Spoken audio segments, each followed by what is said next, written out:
WTN.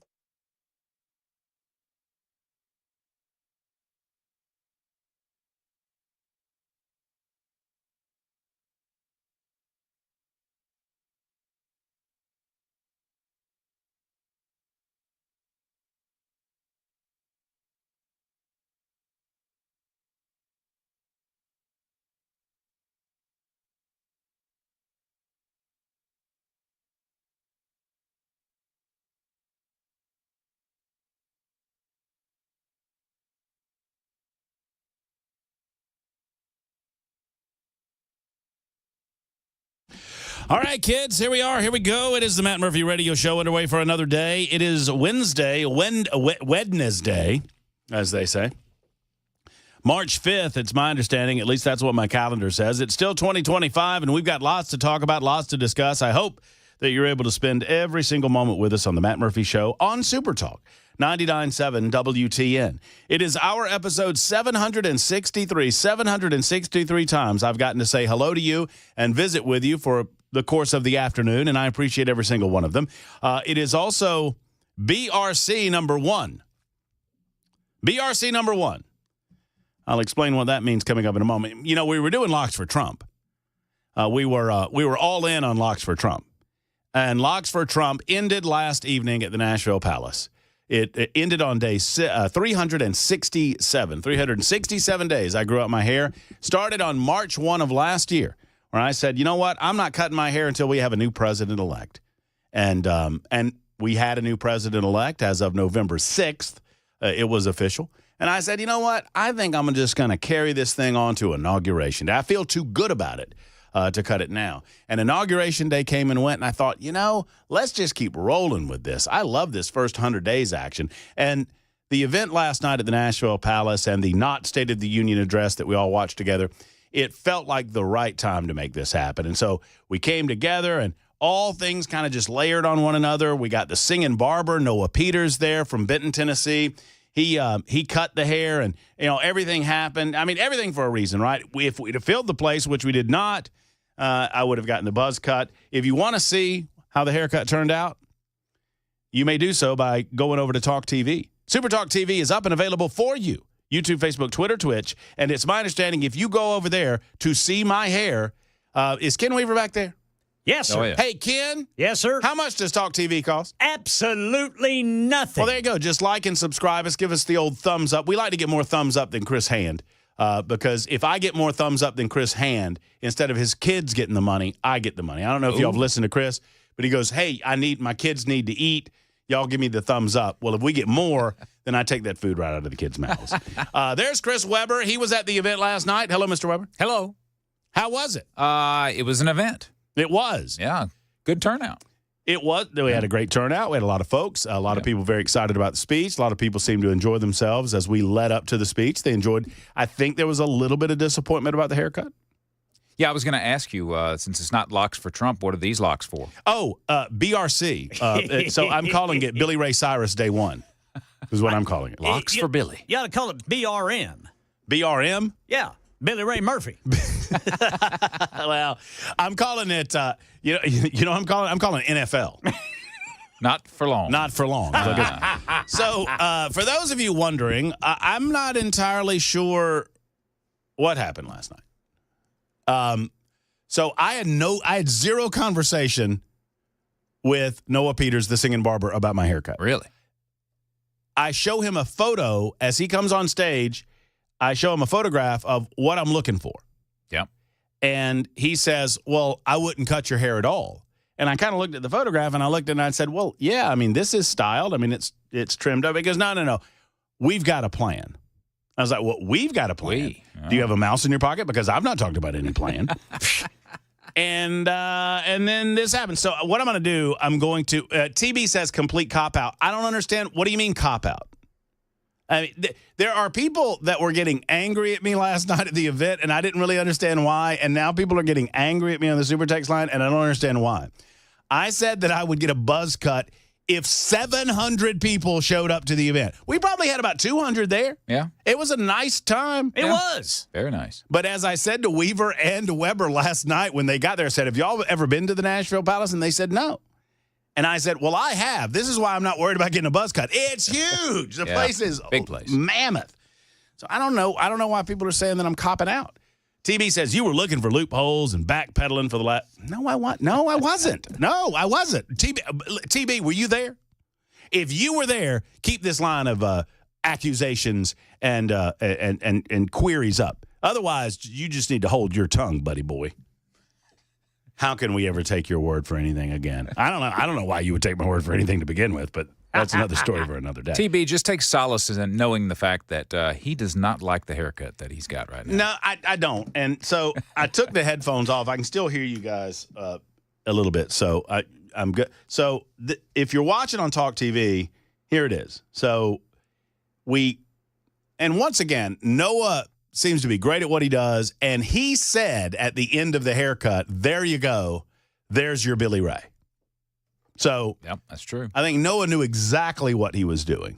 And he also mentioned, hey, I left it a little long, so if you want to do something different with it down the road, you can do that. So thank you, Noah, for that. So I'm not faulting him at all. It's just not. Wasn't what you had in mind. It's not, no. I don't want a mullet. What was surprising is the amount of hair that was laying on the floor up on the stage. Right. And it's like, well, where did it all come from? Well, it all came from the sides. It all came from right here and right here. Yeah.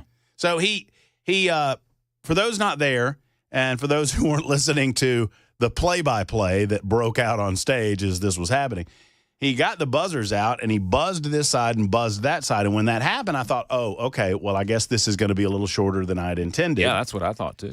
But, no biggie, I'm sure. And so he clippy, and he did a little off the back and some more clippy.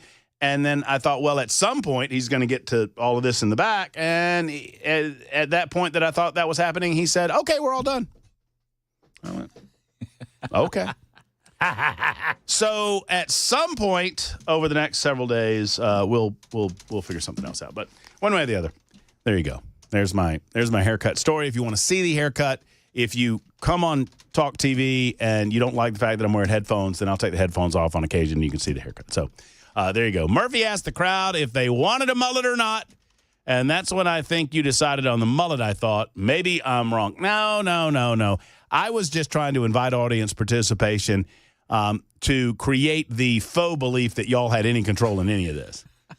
And I maybe that's what Noah did. Maybe he thought that the audience was the final vote. Yeah. I don't know. I think your problem was thinking that you had any say in what the I don't believe that I did. I think there were plenty of other people in the audience, including people that I've been married to that had more of a say. And I think Dawn, frankly, Cabana wife, Brian Wilson's, I think she had far too much influence in this process, and I love her to death. I noticed she was front and center with the phone filming it. Did you see that? Yeah. I saw that too. Mm-hmm. She seemed very pleased. I didn't get a chance to talk to her after the event to accuse her of all of this. So I'm accusing her live on air. But we had a great time, and we so thank you. We so appreciate the ability to get out and about with you. I know that many of you braved the storms that came through to be there. We appreciate that. Thanks to the many sponsors of the event. I don't have the list in front of me, but off the top of my head, I know Tim Leeper Roofing was a sponsor. Paul Winkler was a sponsor. I know that Volunteer Outfitters was a sponsor.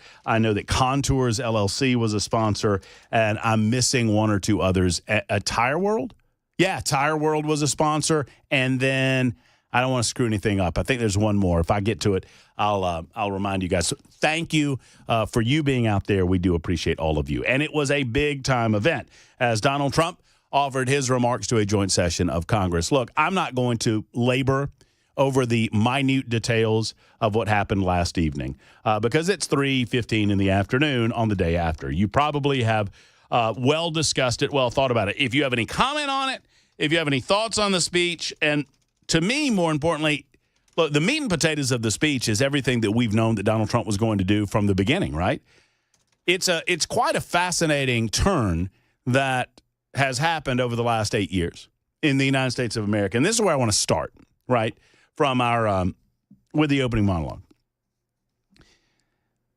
Democrats, somewhat successfully, they never saw Trump winning the presidency in 2016, ever.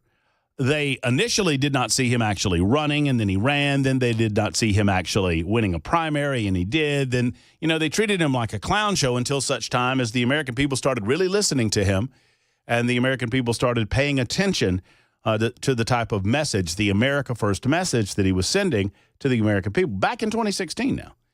2015, 2016. Liberals never saw any of this coming. And then when he became the Republican nominee, liberals were laughing their heinies off. They thought it was hilarious. How dumb are these stupid Republicans that they're going to nominate this carnival barker, television pitchman, real estate dude, bankrupt 4 or 5 times, blah, blah, blah. He's a caricature of himself. He's like a living Monopoly man without the monocle. Oh, actually, Monopoly man never had a monocle. Stand by. Correction. I think that's right. Would you fact check me? I think that's right. That's one of those, what do they call those? Mandela effect. Everybody thinks the Monopoly man had a monocle. Monopoly man never actually had a monocle. He had a mustache and a top hat, but I think I'm right. He does have a monocle in one of these photos. Oh, well, maybe I'm wrong then. But in another one, that's the exact same photo, he does not. So I don't know which is which. Look up Mandela effect Monopoly guy. I don't want to get bogged down in it. Squirrel! But I think I'm right. Anyway, one way or the other, they treated him like the Monopoly guy, right? He's a caricature. He's not real. He's not serious. And then when he becomes the nominee, they laugh and they think, oh, it's funny. And then he beats Hillary Clinton. And then things got real serious for the Democrats. And so they decided to position Donald Trump through using the mainstream media at their fingertips, because these media minions do the bidding of the Democrats anytime they ask for it. So ABC, CBS, NBC, MSNBC, hashtag never CNN. Don't watch CNN. I'll watch CNN so you don't have to. Garbage network full of garbage people. All of these media minions treated Donald Trump as if he was crazy. They treated him in 2017 and 2018 and 2019. They positioned Trump as crazy and unstable and unserious, a wild card, who was not only out of touch with mainstream American thought, who was unfit to be a president of the United States of America, but who was also beholden to foreign nations. And they went so far as to claim that they had evidence that he was beholden to Vladimir Putin. All of it garbage, all of it trash. And the American people, for the most part, saw through it. None of that was working, by the way. None of it was working. What did work was their ability to use COVID against Trump in 2020 and to use COVID to their own advantage in 2020, legally and, in my opinion, illegally during the election cycle. But here's the amazing thing that has happened. Since the 2020 election, in 4.5 short years, all of that has flipped. The American people have seen through the lies of the Democrats. They've seen through the lies of the liberal media cycle. And now Donald Trump stands on stage and he talks about promises made, promises kept. He walked through the campaign process, not as an incumbent president. He dispatched of all comers in the primary early on. There weren't that many, Nikki Haley and Ron DeSantis, truly. Did not need to even go on a stage behind a podium and debate his two rivals. And he made promise after promise about how he was going to get America back on the right track. He was going to make America great again. And last night we listened as Donald Trump talked about making good on those promises that the American people voted for. And look who is unstable now. Look who is crazy now. Look who is unserious now. Look who the wild cards are now. Look who is out of touch with mainstream America now. All of those liberal Democrats and all of those mainstream media networks that would suggest to you that Donald Trump was all of those things, they are those things that they claim Donald Trump to be. And they have either been that all along in some cases, or they have become that because they are so wildly unsuccessful at destroying this man.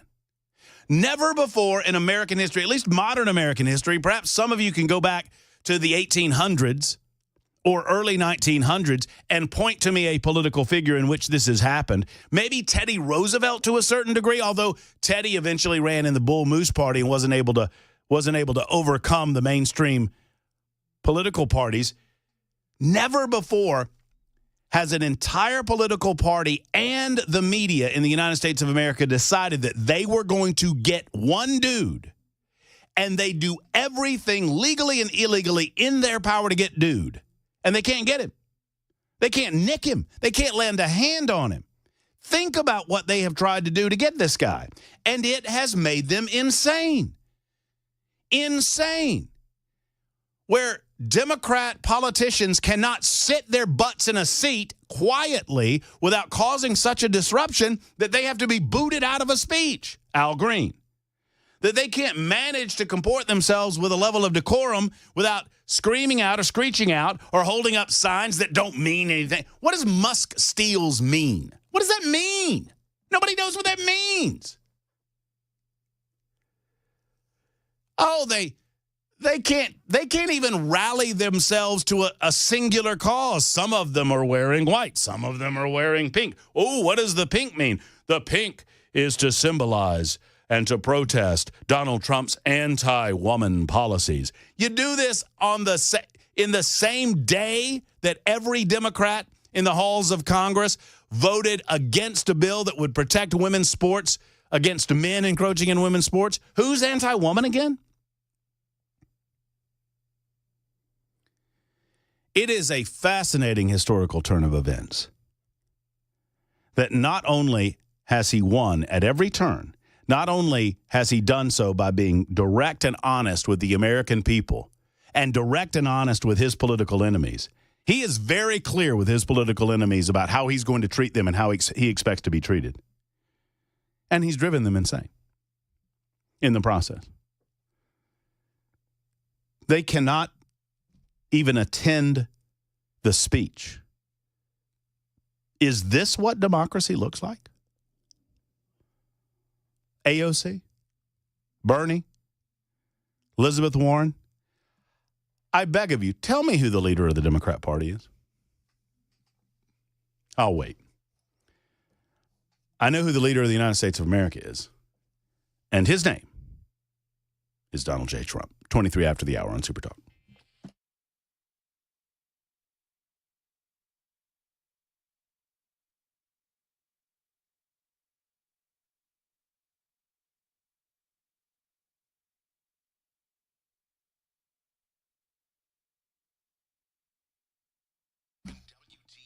Hey, friends, it's Matt Murphy, and I want to spend a moment talking to you fellas, and I guess suppose you women, too. If you've noticed some of the signs of a loss of energy, motivation, or drive in your guy, and fellas, if you've noticed it in yourself, it's time to get it handled with the Tennessee Men's Clinic.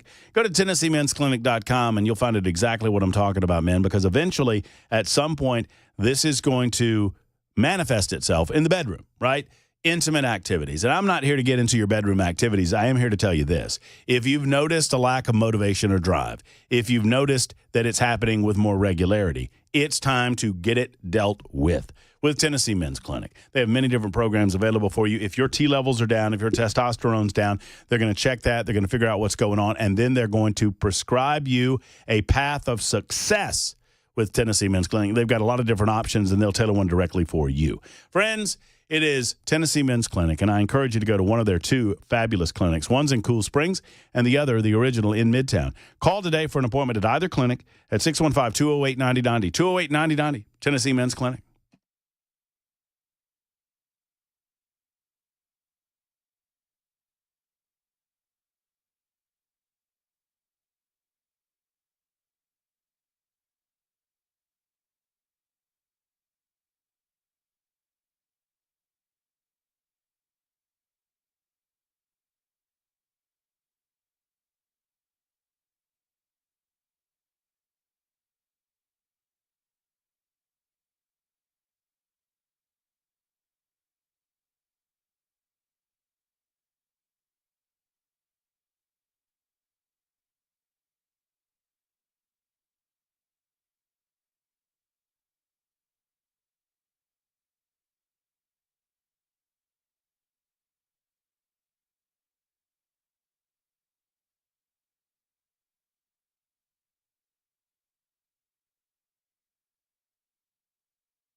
Some parts of Nashville still trying to recover from wind damage. We got an East Tennessee wildfire update and a federal response to the West Texas measles outbreak coming up at 3:30 on Super Talk 99.7 WTN. Thank you much, Ken Weaver. There's Ken Weaver back in News Closet B, per usual. Man, by the way, Ken, before I forget about it, you did a great job last night. That is not easy, what you did last night. Well, thank you, sir. And you are welcome. I thought it went fabulously. I hope that you feel the same. I had a blast, Yeah, man. it was good.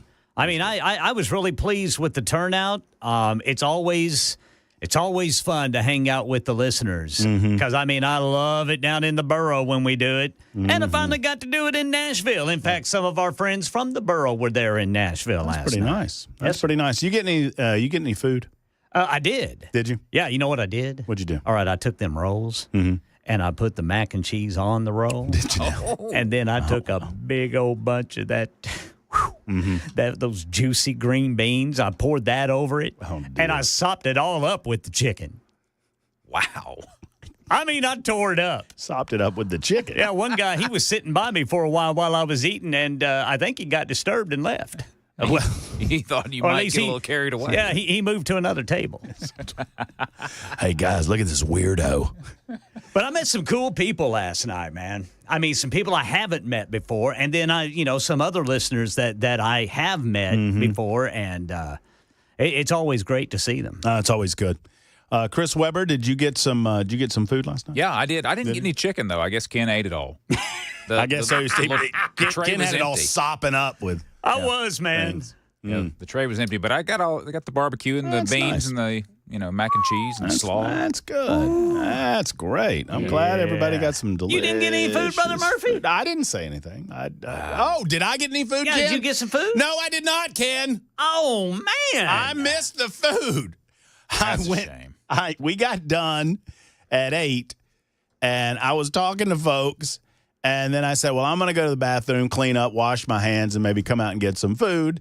And they set the food out at 6, so it had been out 2 full hours. Yep. I'm not faulting anybody. I'm just saying I come back out and the food's all gone. Oh, All the little trays were empty. All those trays were done. All those sterno cans were all Yep. blown out. So you know what I did? What's that? I got me a Miller High Life. Yes, sir. Liquid diet. You know, a little liquid refreshment. I had me an ice-cold Coors Light. I bet that was delicious. Yeah, the mountains were blue. Oh, yes. Oh, yes. Did you drink any alcohol last night? Just the Coors Light. Oh, I see what you're doing. You're making fun of it. Well, I mean, I said, do you have a light beer from Miller, ma'am? And she said, I do. And I said, wait a minute. Do you have Miller High Life? And she said, yes, I do. And I said, oh, well, I'll take one of those then. And that's the, what is that, the banquet beer? That is the champagne. Yeah, the champagne. of beers. Yes, So, sir. yeah, the Miller High Life is the champagne of beers. That would be Coors. Coors Original. We would call it Coors Heavy. Oh, yeah, the original Heavy. Coors. Yeah, Coors Heavy, not Coors Light. Coors Heavy would be the banquet Yes. beer. Yeah, that was the type of beer that me and my friends would steal out of their daddy's ice boxes. The little, don't they come Little in the fat bottles. Yeah, little fat bottle cans, like the Red Stripe can. Yeah. Well, it was Ice great time. boxes, refrigerators. Well, yeah, ice box. I know. That's old school. Weaver. That is, man. That It's is like kinda- I'm back in 1973. Get one of those pies and one of those Coors banquets out of the ice box. My grandpa called it an ice box. My family did. Look, there's a lot of conversation about what went down last night. The one moment that a lot of people are talking about, we're going to address in just a second. And no, it has nothing to do with public policy. It has everything to do with us being human beings and our common ability to shed partisan politics, at least for some of us, and act like human beings. We'll discuss that after the news on Super Talk 99.7 WTN.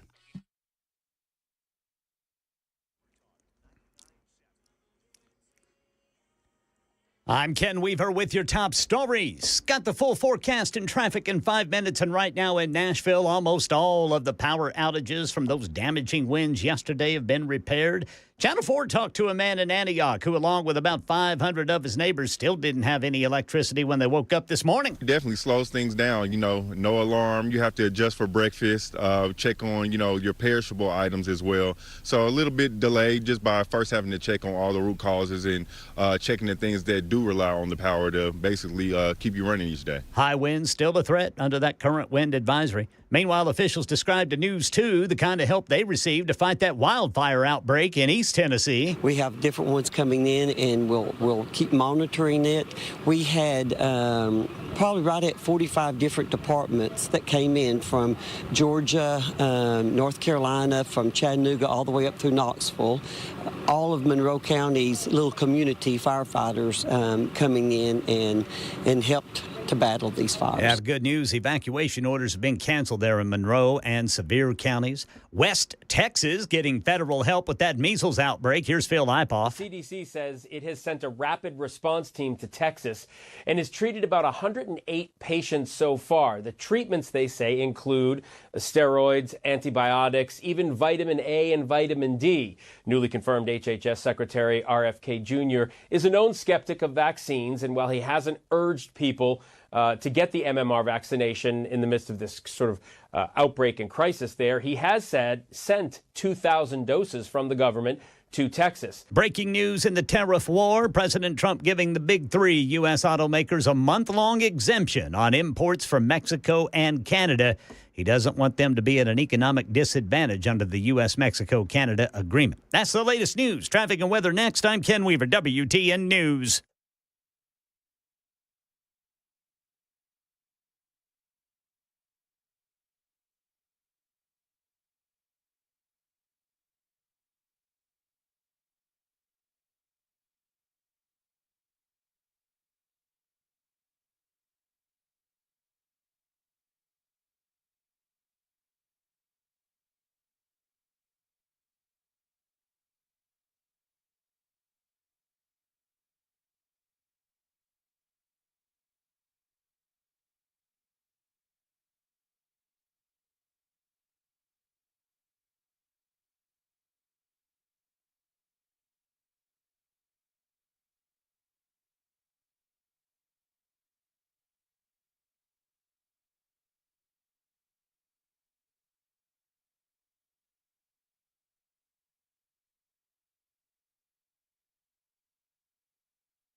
Our man Shane Ring with Cover Nash was at the event last night. Loved us seeing Shane out and about. Love seeing that he is helping people just like you get better insurance coverage, get better health insurance coverage, and get better coverage for less money. That's what it's all about. I encourage you to sit down with Shane. So many people have already done so. He will go over all, that is ALL, all of the available health plan options in the market and help you shop for coverage based on your health and your financial need. No more call center agents. You don't have to deal with that. That's no way to go, right? These call center agents where you don't know what they know. You don't know if they're just reading from a script or whatever, what they're trying to sell you.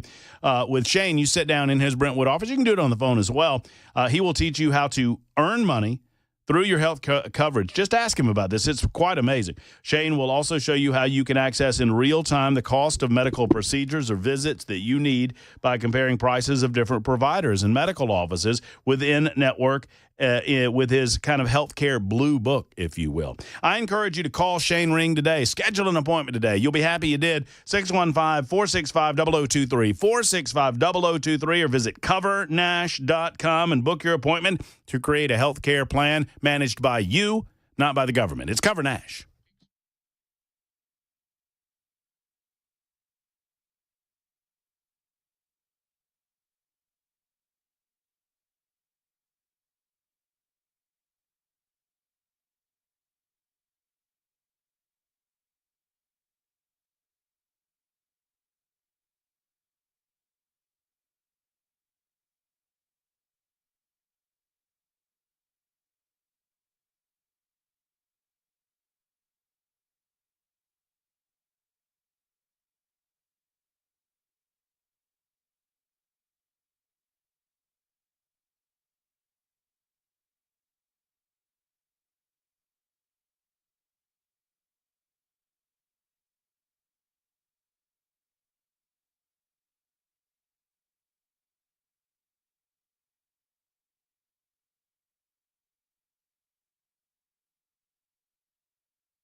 All right, so the Democrats throw a hissy fit last night. Al Green will eventually be censured. Yeah, I said that right. By the way, my name is Matt Murphy, and I thank you for being a part of the day today. It is the Matt Murphy Radio Show. We're here till 7 o'clock, or they kick us off the radio, whichever comes first.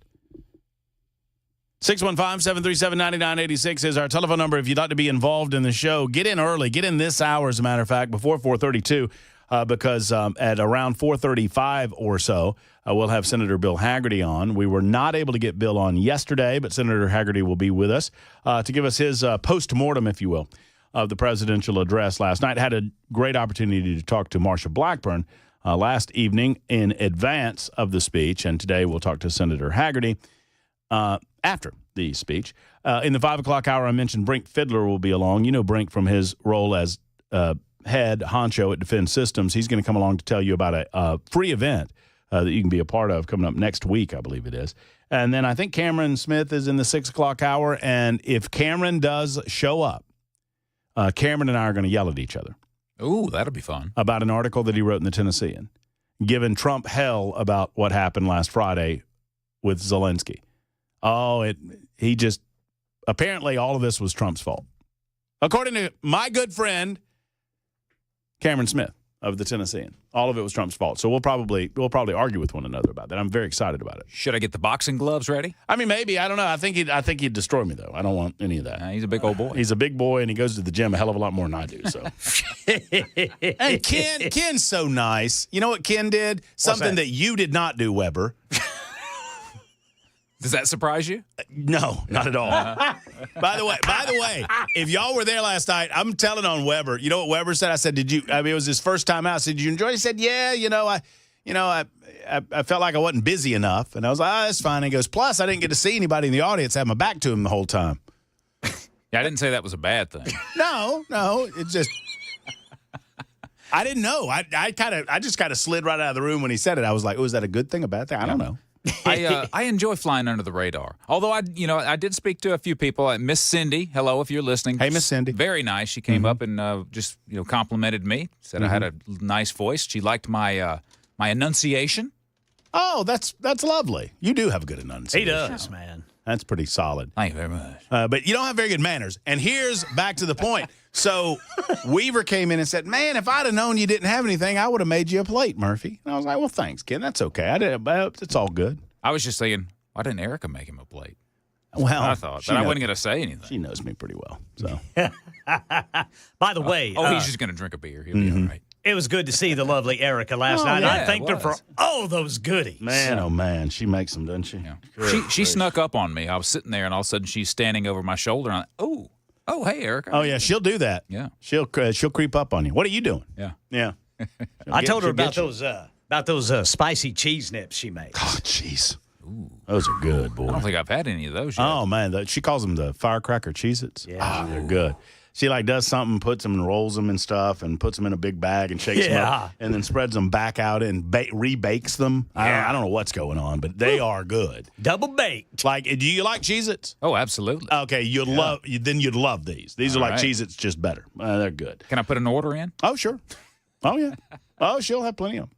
So for my money, my best takeaway from last. By the way, before I get to that, y'all on the YouTube chat, is mean. It's just mean. Cesspool, is it? It's like the X machine. Ooh. The super text line is more of a one-on-one communication, and I think folks know that. But boy, oh boy, the YouTube chat is just mean. Oh yeah, because they're talking to each other as well, right? That's right, and they and all of them are talking about my quote non-haircut. Lisa, nice non-haircut. Man. Conservative veteran, you were robbed, Matt. You didn't get a haircut. Cindy, that's not a haircut. Cindy again, I didn't expect a buzz cut, but that isn't anything. John, he gave you the Pam Bondi, not much. Wow. The Pam Bondi. Somebody called it a lesbian mullet. A lesbian mullet?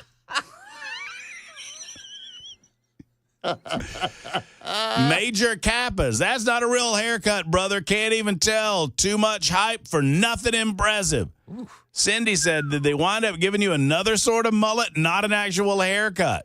Go get a real haircut, Matt. You don't want to look like Billy Ray does these days. It's really bad. Well, that's true. Billy's looking rough these days. Go to a real barber shop. Go to the Army base barber shop in Smyrna. No. Boy, they'll give you one. I bet they will. They will. Woo. Cindy, long hair doesn't look good on you, Matt. Okay, all right.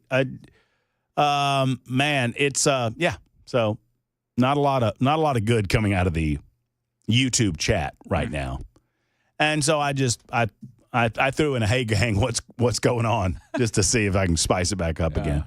And then one person, USMC, thank you for your service, sir. 0311 has my back. One person out of all of these people said, y'all quit. He got a haircut. Well, thank you, USMC. Technically, you did. Technically, I did. Not much. There will be more to come, by the way. And, by the way, I didn't promise anything unless 700 people showed up. That's all I'm saying. Last night, there were a number of very, very special moments at the speech. A lot of this started in, I want to say, I don't remember the year in the 1980s, but it was directly following a crash into the Potomac River where a gentleman by the name of, I want to say it's Larry Spudnick. Y'all correct me if I'm wrong. Some of you out there, you fact checkers out there, can fact check me on this. But I do remember, I was a kid when this happened, that he had pulled someone out of the Potomac River after an airline crash, if I'm not mistaken. Either airline or automobile crash. And Ronald Reagan invited him to be a part of the gallery and pointed him out as an American hero, the type of American that we all ought to aspire to be. And this has started a tradition in State of the Union addresses, or in this case, a joint session of Congress, a presidential address to a joint session of Congress, where individuals are invited to the gallery. And I will admit to you that there is a danger of this getting out of control. There were a lot of them last night, and I'm not going against any single one of them because all of them had wonderful, wonderful stories. And all of them were impacted either in a positive way by Trump administration policies or a negative way by Democrat policies. And this highlights the different visions of America. None were so moving as DJ Daniel. If you've not heard DJ Daniel, you probably saw him last night, this young 13-year-old man. Listen to DJ describe what his life is like in about 56 seconds. Listen to this. What you want to know the craziest part? Because my mom bathes me and my brothers all together. And out of nowhere, I locked up. And then my dad was calling my name. And I started going to the slow thing. And he said, stop playing with me. And I started to act, I ain't gonna lie, I started to act slow. And then as soon as he said that, we was speeding all the way, running lights, going to the hospital. And then next thing you know, I was seizing on the table. They said, nah, we gonna have to go in his brain tonight. Ever since then, I had 13 brain surgeries, and that's how many times my personality has changed. And that's something that you don't hear from a terminally ill child. They had 5 months to live. I'm gonna keep on going until my gas tanks run out. And that's when God calls you home. You never know when God's gonna call you home. I wouldn't be here if it wasn't for my dad. I know he's pretty proud of me, and I'm pretty proud of him too. And I'd like to thank President Trump, because if it wasn't for him, I wouldn't be here today. I don't know where this young man, I mean, I suppose it's from his father and his mother. I suppose it's from some of the trials and travails that he has dealt with in his very young life, 13 years of age, and he's had 13 brain surgeries. I don't know where he gets that level-headedness and that comfort when he talks about death.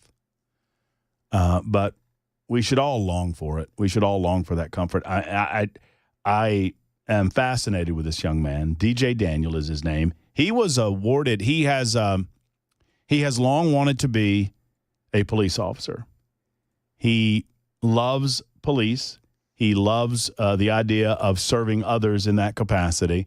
And he has been honored all over the country by being made an honorary police officer in many, many different departments. As a matter of fact, Police Chief John Drake with the Metro Nashville Police Department awarded him a couple of years ago an honorary badge, as did the Tennessee Highway Patrol. They did it at the same ceremony. I want to say that he has hundreds of these honorary badges. It is something that his father and his mother do for him, considering his condition and considering his terminal illness. And as described by young DJ, it's a terminal illness. And last night at the joint session of Congress, the President of the United States, in talking about the police, in talking about our men and women in uniform around this country, he pointed out DJ Daniel and his desire to be a police officer later on in life. And he awarded him with an honorary badge and made him an honorary member of the Secret Service. And it was a very, very sweet and touching moment for most of us. I don't understand exactly when political leftists lost the ability. Perhaps it's because Donald Trump has beaten them at every turn. Perhaps it's because they've been driven crazy by the fact that Donald Trump continues to win, continues to advance his platform, continues to gain ground with the American people in terms of his vision to make America great again. Perhaps their anger and their hatred has just confused them or consumed them.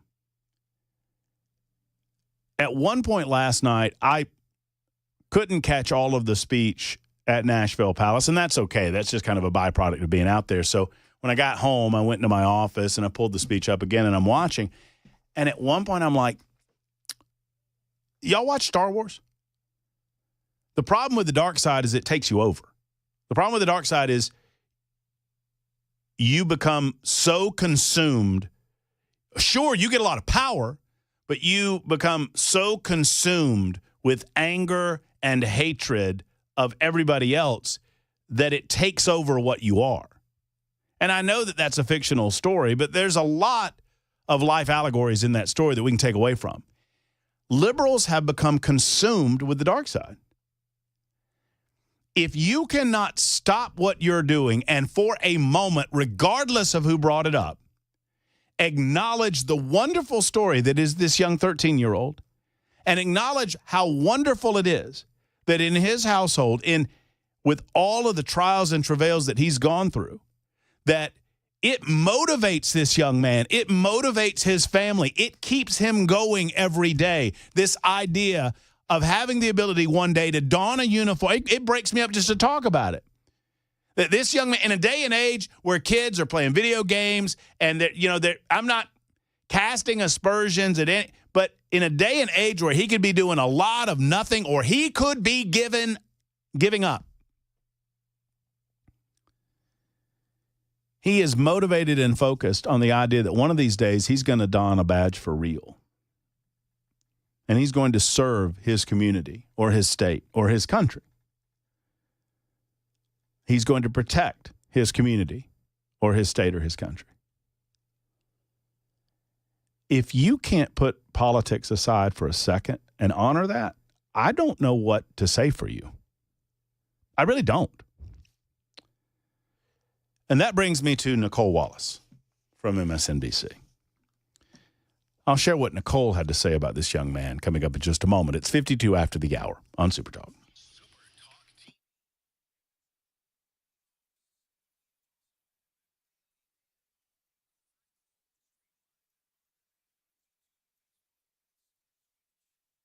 Hello, friends. Matt Murphy here. Last night we had a great visit from Tony at Cabinet Solutions. And, I've encouraged you to discover Cabinet Solutions in Hendersonville. Let me tell you something, folks. This is a fabulous place. I got to walk around the incredible showroom. They're doing it a lot differently than you've ever seen before. They have a 4,500 100-square-foot showroom to explore a wide range of kitchen cabinetry and laundry cabinetry. And I don't know, if you have a room where you get dressed like a dressing room, cabinets for your kitchen, your dressing room, high-end custom cabinetry too. If you're on a budget and you're just looking for some cabinets that can get you through, they can do that as well. Let their experienced team guide you. Now, they ask you for an appointment, and all you have to do is go to mycabinetsolution.com. That's mycabinetsolution.com, and you contact these guys, and you get 15% off from now through March. I tell you, folks, it is an incredible opportunity to dress out your home, to re-envision your kitchen, to re-envision any place that you have cabinets in your home, like your bathroom and whatnot. They can get it done for you at Cabinet Solutions. Go to mycabinetsolution.com or give them a call. Cabinet Solutions in Hendersonville. Stop by today.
The suspected mastermind of the Abbey Gate suicide terror attack could go before a U.S. judge today. This story and more at 4 on Super Talk 99.7 WTN.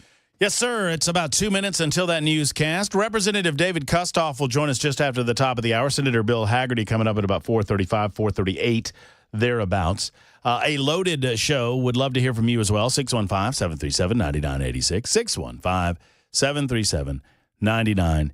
86. So real quick, it's just as bad as you would think it would be. Democrats refused to honor or stand up for tax cuts, for the border being closed, for foster children finding hope and success, for children's. They refused to stand up and honor the children who have been murdered by illegal aliens, police officers dying in the line of duty, U.S. steelworkers. It goes on and on and on. And then there was this, Nicole Wallace, real quick. Here's what Nicole had to say about young D.J. Daniels. She admitted that she was emotional when she saw him on the screen. But I think this was a lesson in finding one thing that you let yourself feel. And I let myself feel joy about DJ. And I hope he's alive for another, 95 years, right? And I hope he lives and the life he wants to live. He wants to be a cop. He knows what he wants to do. And maybe when you have childhood cancer, that crystallizes for you. And I hope he has a long life as a law enforcement officer. But I hope he never has to defend the United States Capitol against Donald Trump supporters. And if he does, I hope he isn't one of the 6 who loses his life to suicide. And I hope he isn't one who has to testify against the people who carried out acts of seditious conspiracy and then live to see Donald Trump pardon those people. Good grief. Well, I'm glad you got emotional, Nicole. That is gross. That is disgusting. To politicize that young man being at the State of the Union is disgusting. They're demented. Back in a moment.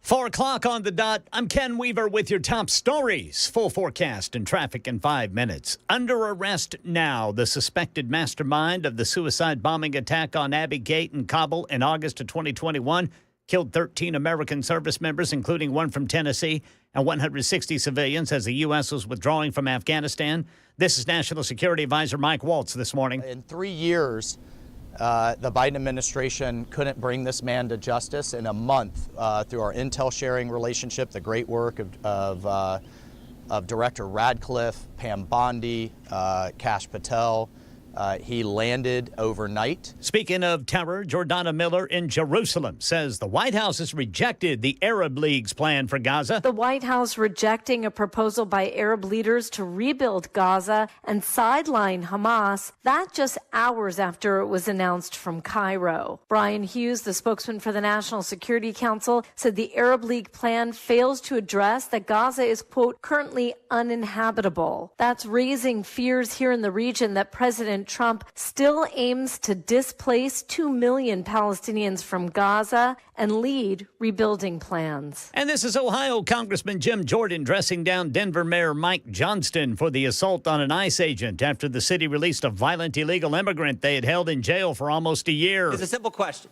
You can release him in the parking lot, give ICE 1 hour notice, and they got to send 6 officers to arrest this guy. Or you can say, hey, what? Here's what we're going to do. We're going to hold him. You come in and bring 2 officers in, and you turn him over there. Why not do it that way? We have a city ordinance. You know why you don't do it that way? We have a city ordinance that governs. Because you're a sanctuary city. House Oversight Committee launched an investigation in January into policies that limit compliance with federal immigration enforcement officials. Breaking news in the tariff war, President Trump's giving the big 3 U.S. automakers a month-long exemption on imports from Mexico and Canada, so they're not at an economic disadvantage under the U.S.-Mexico-Canada agreement, which Trump did to replace NAFTA during his first term. Here's Selena Wang. The White House is signaling that they're open to these other exemptions and explaining why they're putting this 1-month pause for these car makers. The White House says it's because the president spoke to those big 3 automakers. They do not want these tariffs to go into effect. A lot is on the line here for these car makers. Some of the CEOs have warned that these 25% tariffs on Canada and Mexico would be disastrous to their businesses. So they want the White House to put pause on all of this. That's the latest news. Weather is next. I'm Ken Weaver, WTN News.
We have a crash 40 eastbound at Fessler's Lane, and then 40 eastbound before Charlotte Pikeway on the other side of Nashville. In Brentwood, a stalled vehicle partially blocking the off-ramp to Old Hickory Boulevard from 65 northbound.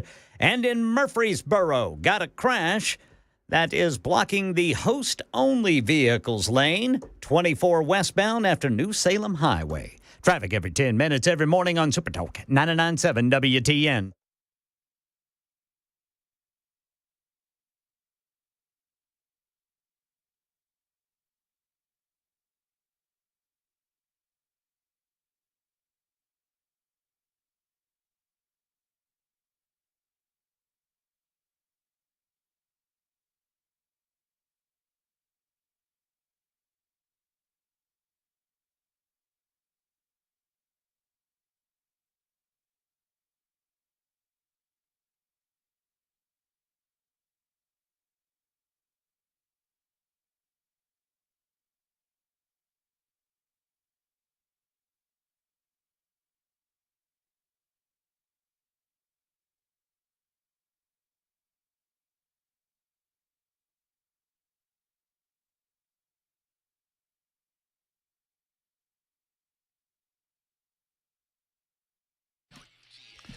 All right, here we go. Hour number 2, Matt Murphy Show. A lot of you on the phones want to offer your opinions on what we saw last night with Donald Trump addressing a joint session of Congress. We will do so momentarily.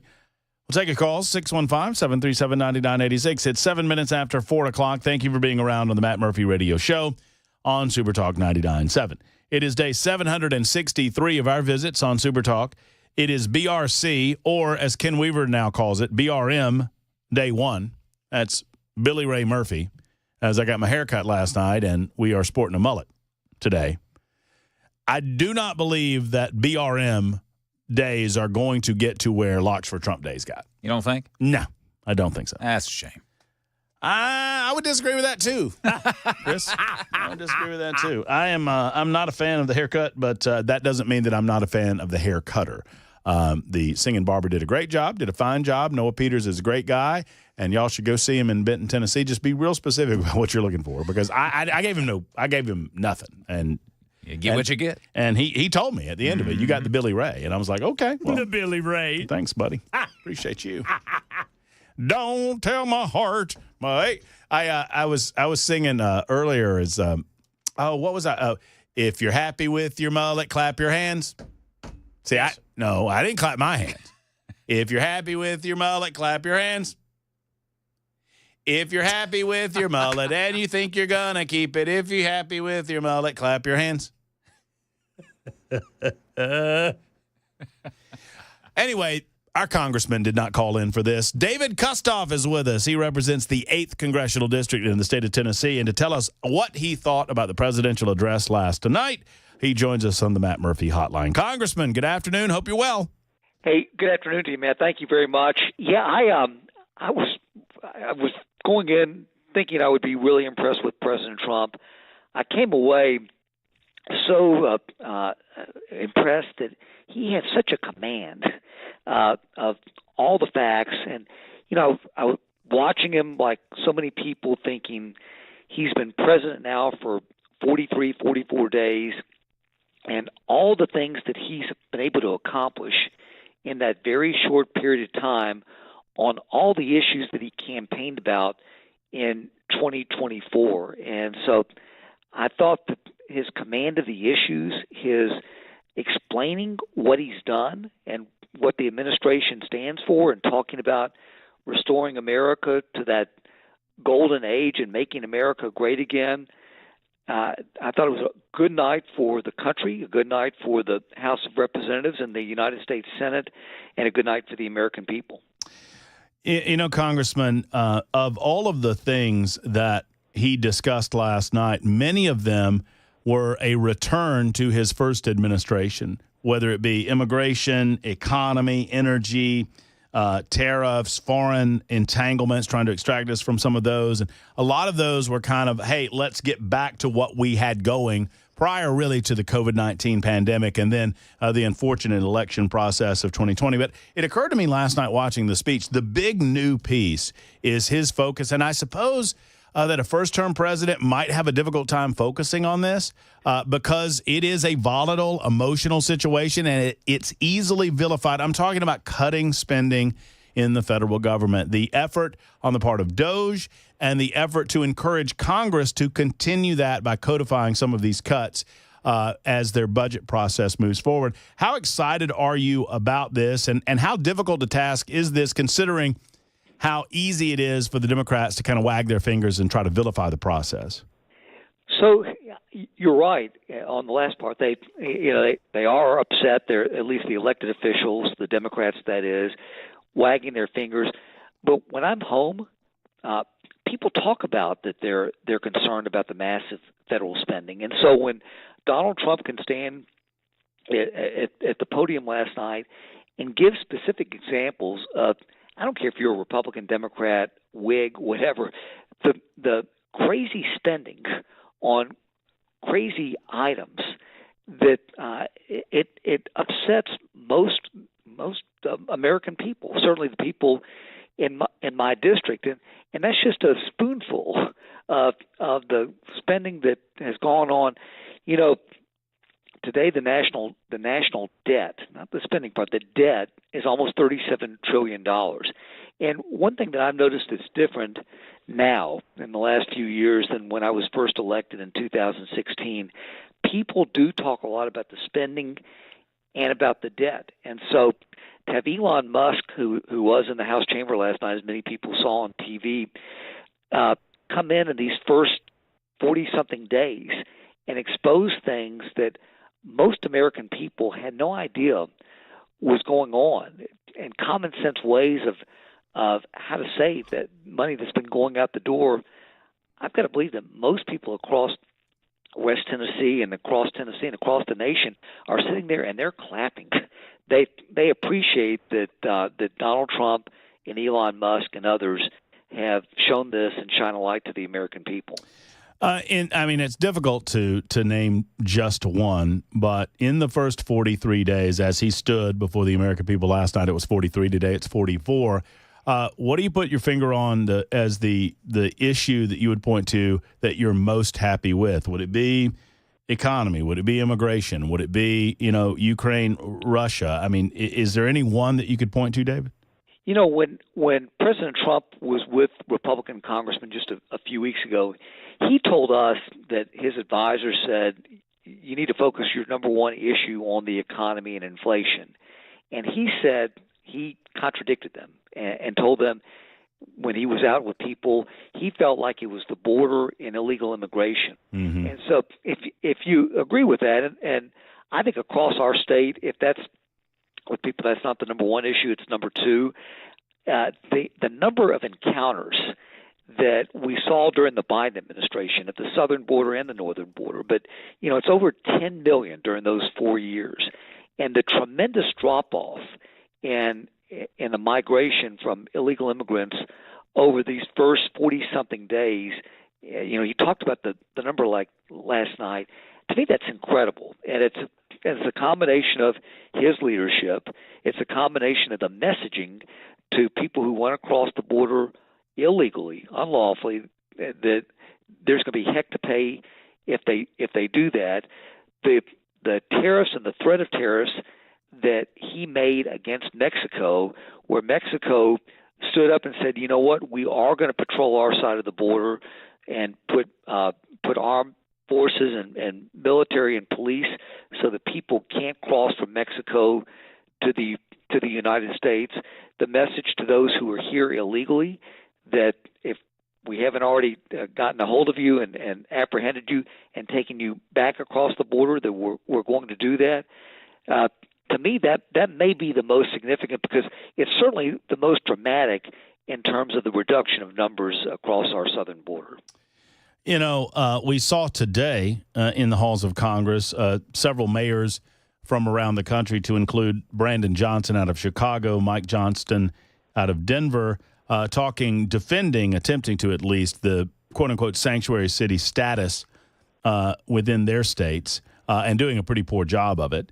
I don't know. I know that you don't control Memphis. I think Memphis, probably more than any other city in the state of Tennessee, is kind of, I wouldn't say that they're straight up a sanctuary city. Maybe they are. I don't know what Paul Young's policy is over there. But have you noticed a change in activity from Immigration and Customs Enforcement? Have you noticed that there is a more aggressive approach in Memphis? Because I would suggest that of all the cities in the state of Tennessee, it's probably the one that was most pushing back the most against Trump policies.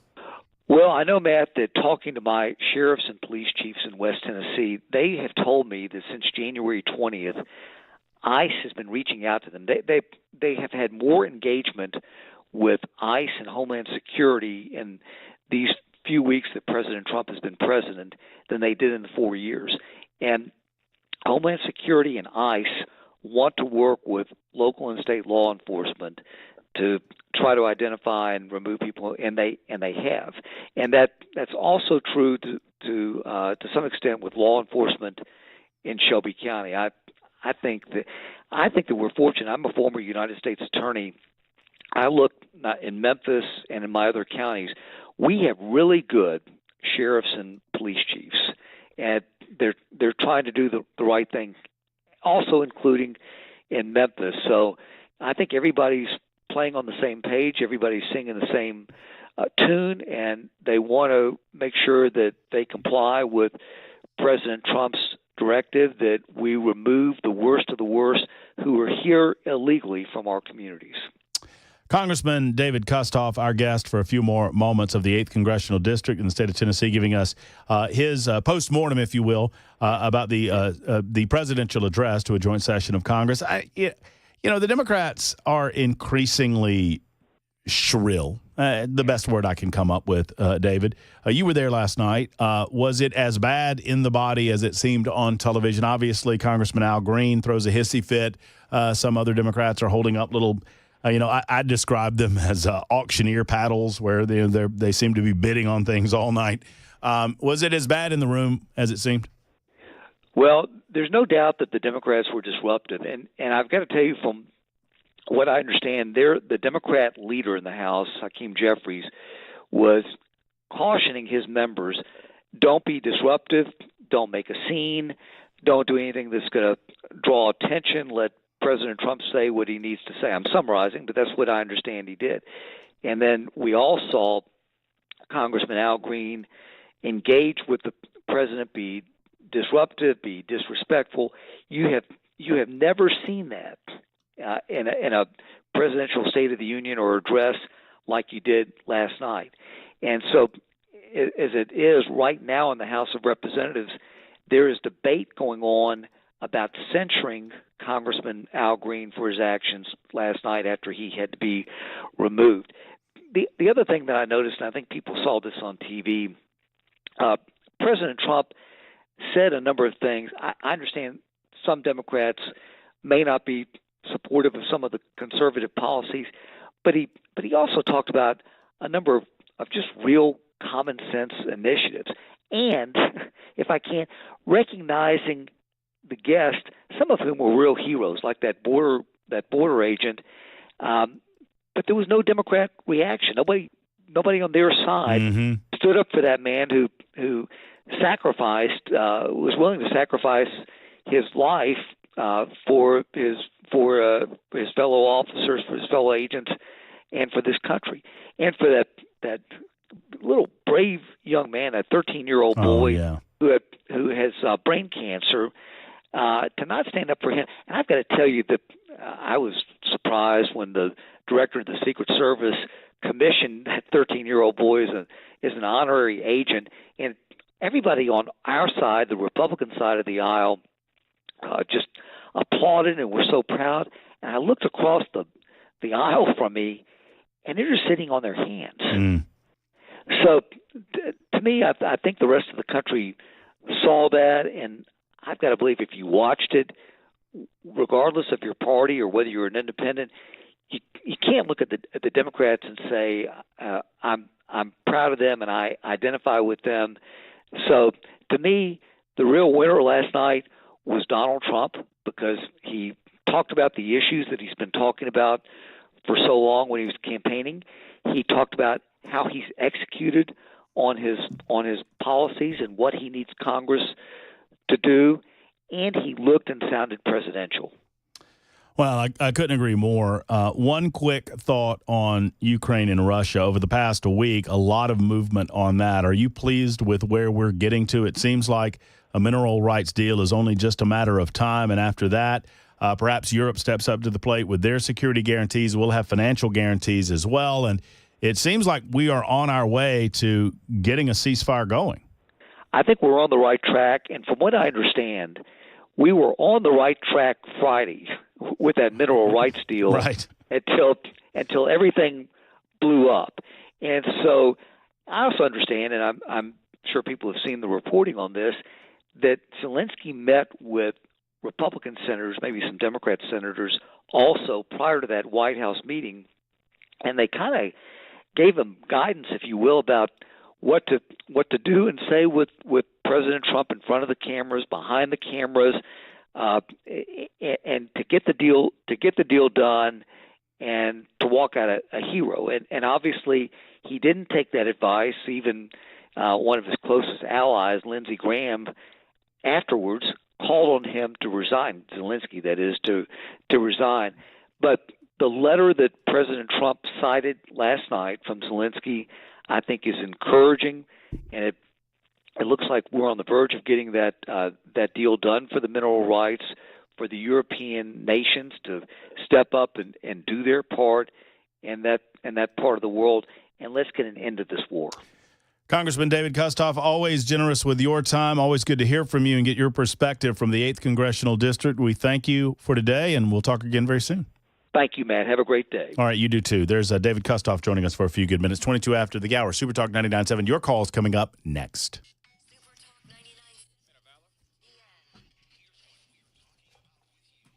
High winds knocked out power for thousands in the Nashville area yesterday. We're expecting another windy day today. And the Supreme Court rejects the Trump administration's bid to avoid paying USA contractors. Start streaming now by downloading the Super Talk 99.7 WTN app. Man, the voice guy's getting to stories before I get to them.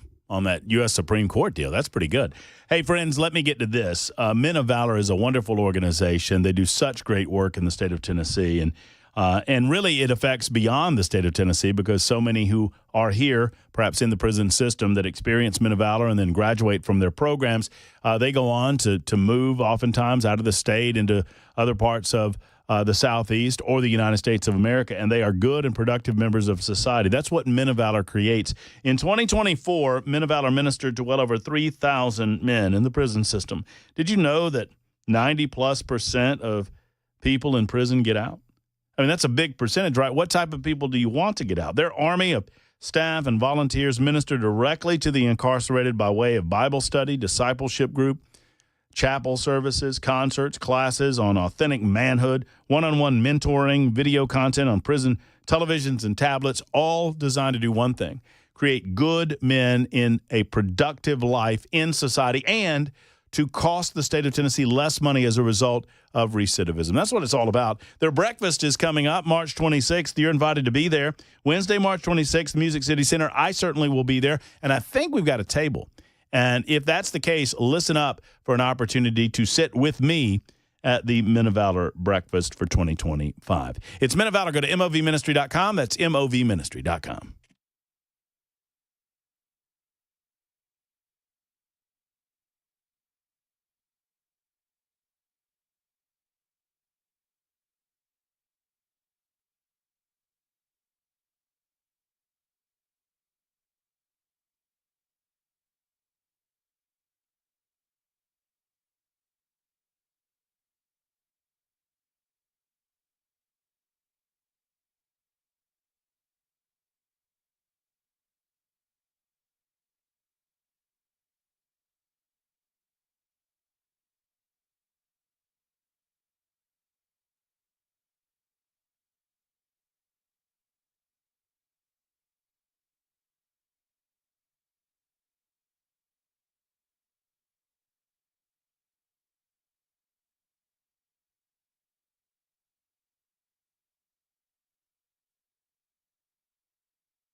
Women are relieved after the arrest of a man who they say would sit in his car and watch as they walked in and out of a workout gym in Bellevue. This story and more at 4:30 on Super Talk 99.7 WTN. Creeper.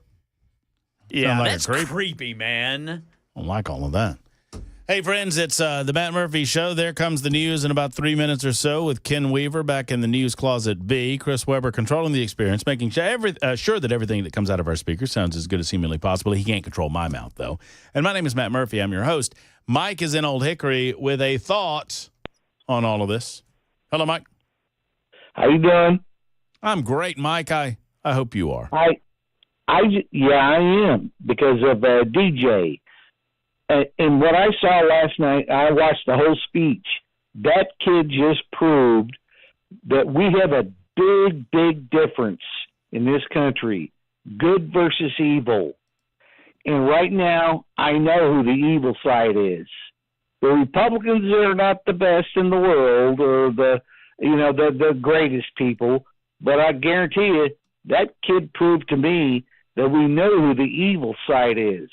But the way the Democrats reacted and the way the Democrats are doing today, what they're doing to destroy that kid, I'm telling you right now, it's good versus evil, and DJ spiritually has shown us you either go one way or the other. Well, I mean, that's right. And this young man has his head on his shoulders so straight, and it's so refreshing to see that, especially in this day and age. Obviously, he learned at a very, very early age, as did his parents, that there are more important things than video games, more important things than he understands the precious value of life. And he is so, I love the fact that he's focused on serving others. He's focused on protecting others. He's focused on law enforcement as a career. And I dearly hope that he is able to accomplish that. And I'll tell you, and thanks, Mike, for the call.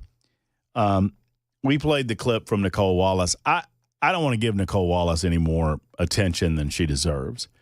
Nicole Wallace does not deserve a moment of our time.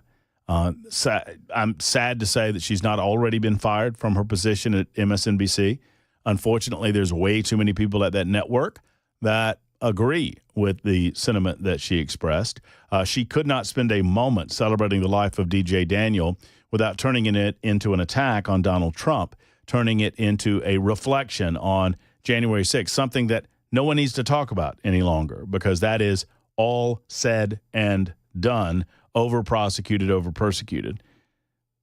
But for Nicole Wallace to think to go there is shameful. It's just, it demonstrates to me that it was never about DJ Daniel. It was always about attempting to score the political hit job as she did against Donald Trump. It's disgusting. It's sick in the head. And nobody watches that network because so many people reflect the sentiment as stated by her.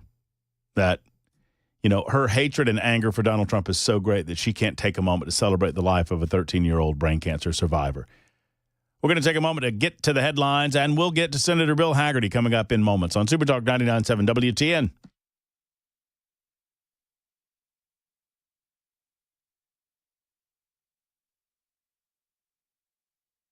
I'm Ken Weaver with your top stories. Got the full forecast and traffic in 5 minutes. Here in Middle Tennessee, a man accused of stalking women going into and out of a Bellevue workout gym is under arrest. Channel 4's Dryden Quigley reports the man would allegedly sit in his car all hours of the day as women would walk in and out of the burn boot camp, and then he went too far. For her safety, she didn't want to go on camera, but one of the victims told us that for weeks he would sit and watch her, never getting out of his car. One day when she was driving home, he followed her onto the highway for miles before she could lose him. Police say it was 23-year-old Jose Santana who did the same thing to several other women at the same gym before he was caught. Ashley Westby says she heard about it and used it as a reminder to be cautious. I definitely try to scan the area when I'm taking especially my kid to the car, making sure that there's who's close within a distance, and always make sure I have him closed off to the car, and try to have a good self-awareness. Top administration officials, that's top Trump administration officials, visiting the southern border in Texas, hinting at military action to combat drug cartels. Here's Vice President J.D. Vance. The drone technology that the cartels are using requires, unfortunately, a military response and military support. So it was important for Secretary Hegseth to see what's going on. As for Secretary Hegseth, the Defense Department has assets that we can bring to bear, not just troops, not just surveillance, not just equipment, but actual planning and capabilities that enhance what Border Patrol is already doing, which is why it's been incredible to hear from our partners. The alleged mastermind of the 2021 Abbey Gate terrorist attack that killed 13 U.S. service members and hundreds of civilians during the withdrawal from Afghanistan could be in a U.S. courtroom as soon as today. White House Press Secretary Caroline Leavitt. President Trump announced that we have detained Mohammed Sharifullah, the monster who was responsible for that horrific attack, and he was delivered to Dulles Airfield earlier this morning. That's the latest news. Traffic and weather next. I'm Ken Weaver, WTN News. How?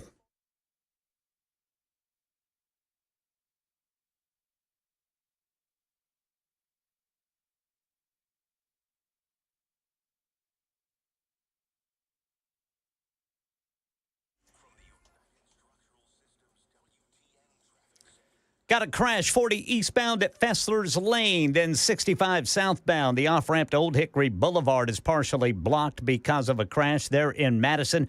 Murfreesboro got an accident. Left and right shoulders are blocked. 24 westbound after New Salem Highway. Traffic every 10 minutes every morning on Super Talk 99.7 WTN.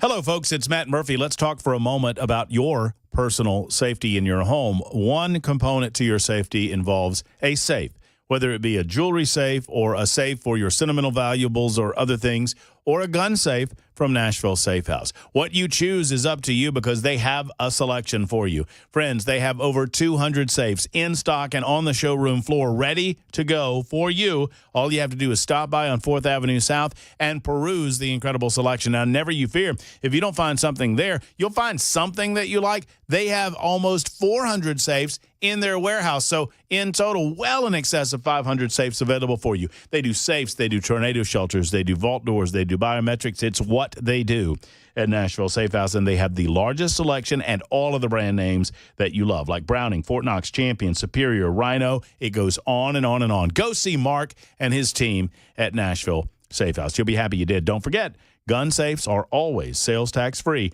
at Nashville Safe House, and you'll get delivery through one of their professional delivery crews. Never let a crackhead deliver your safe. NashvilleSafehouse.com or on 4th Avenue South in Nashville.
Did you know you're overpaying for your health and wellness products?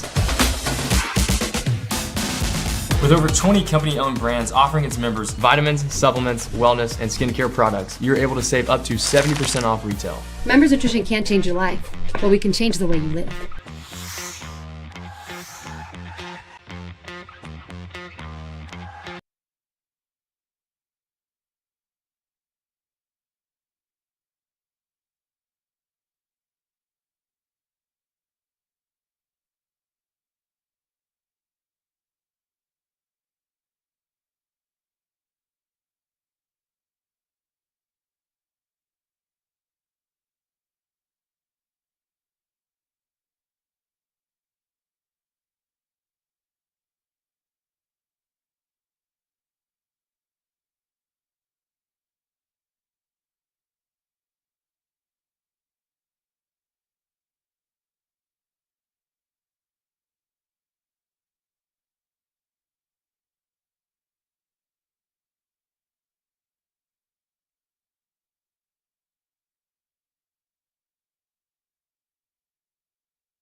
Hello, friends. Super Talk 99.7 WTN. I told you it'd be a busy day. I mean, a busy yesterday as well. We enjoyed all of you at the Nashville Palace. Thank you so much for tuning in and turning out last night as we had a big watch party for the presidential address to a joint session of Congress. One of the individuals that was in the body, he was at the floor of the House of Representatives, is Senator Bill Hagerty, and he joins us to reflect on exactly what we heard last night and what we can expect from 43 days and beyond of the presidency of Donald Trump. Senator, always a pleasure to catch up with you. Hope you're well.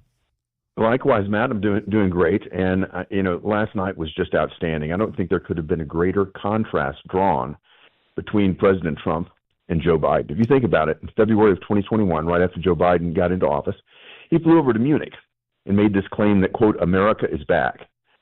All President Trump had to do is stand up there and say, after just 6 weeks, America's back. We've accomplished more in 6 weeks' time than Joe Biden did. More positive things. Joe Biden did a lot of negative things that we can talk about. But the contrast could not have been more clear. And the energy in the audience was also quite different, too. The Democrats don't know what to protest. They just seem to instinctively want to resist and protest. They wouldn't even stand up for things that you would have thought any human would have felt compelled to do. So they're just sort of sticking their tongues out and crossing their arms and going into overdrive on the resistance mode. But meanwhile, we have a majority in the Senate. We have a majority in the House, and President Trump has the pen over at the White House. So we're moving forward, and I'm extremely optimistic about where we're headed. I want to speak to the Democrats and their shenanigans last night just once, and we'll move on from it, because I think there's more important things to talk about in terms of the president's agenda and how to accomplish that in the halls of Congress. But we've not seen anything like, at least in my lifetime, I believe, Congressman Al Green having to be removed from the body. I mean, it is a sad testimony that they cannot simply put partisan politics aside for a moment or two. I mean, the president has broken them. I don't know of any other better way to put it, Senator, that he has broken them in such a way that they cannot stand up and applaud a 13-year-old brain cancer survivor. Yeah. Seeing Al Green get kicked out. I was with the speaker a little bit earlier today, Mike Johnson, and I complimented him on that. I said, thank you for standing up. Thank you for pushing back. And that's right. Let the American public see that this sort of behavior is where they want to go, and they're so out of touch. It's just shocking. So I'm glad that the speaker had him ejected. He warned him, gave him plenty of warning. I'm sure Al Green wanted the publicity, but it just I think this disrespect has gone to new heights. Well, I would note that there were a lot of pink outfits in the audience. Those pink outfits were apparently to protest, quote unquote, anti-women Trump policies.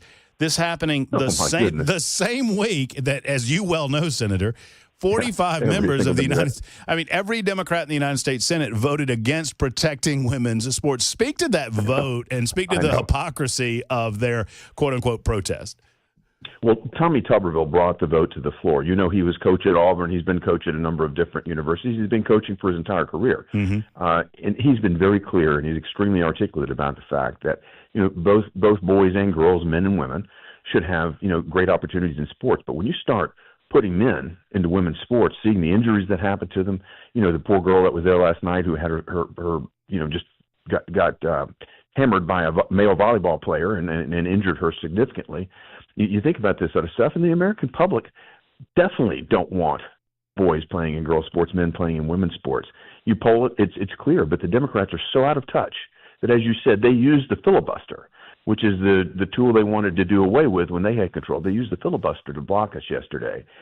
Every single Democrat voting against keeping boys out of girls' sports, which means they're for, male competition with girls' sports. We got in our midst something very, very strange, and something I think the vast majority of Americans are against. You draw the contrast between the sluggishness, the lack of activity in the Biden administration, and the incredible activity in the first 43, 44 days of the Trump administration. You could not be further apart, and obviously by contrast, it makes it even more impressive what we see the president doing. How would you prioritize? I know it's difficult to do.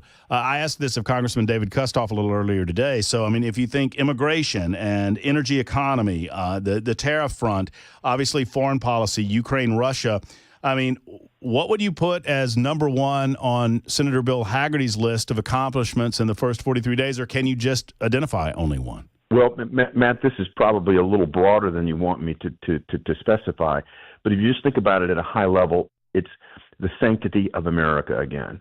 It's if you think about our border, if you think about countries that have treated us poorly from an economic standpoint, that's why we're going in the terrorist direction.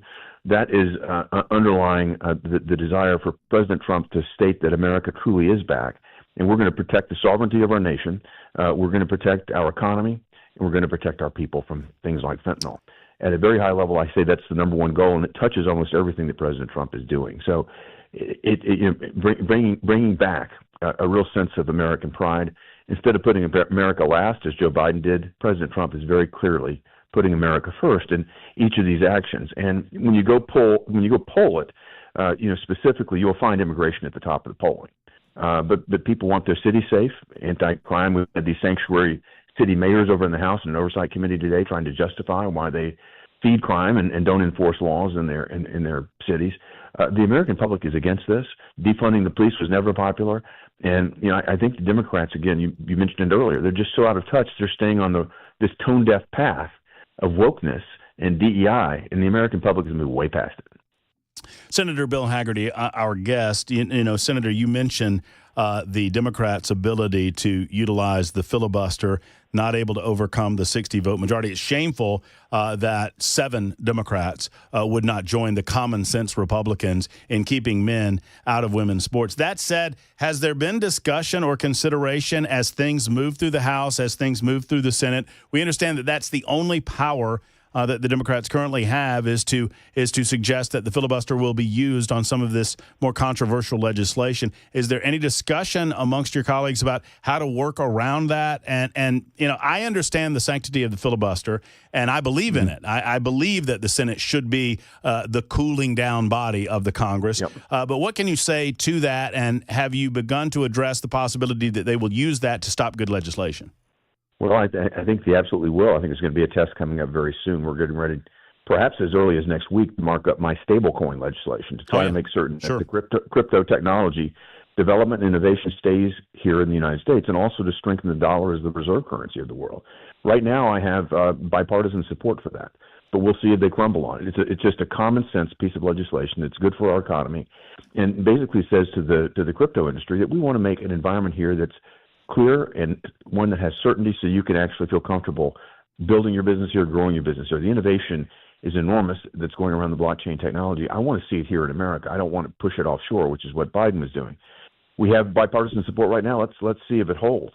But they are going to use this tool. If you look at that vote you and I have been talking about, to keep women in men's sport. To keep men in women's sports. It's absolutely absurd. And it seems like that's the path they're on. They're just lost and wandering in the wilderness, as far as I can tell.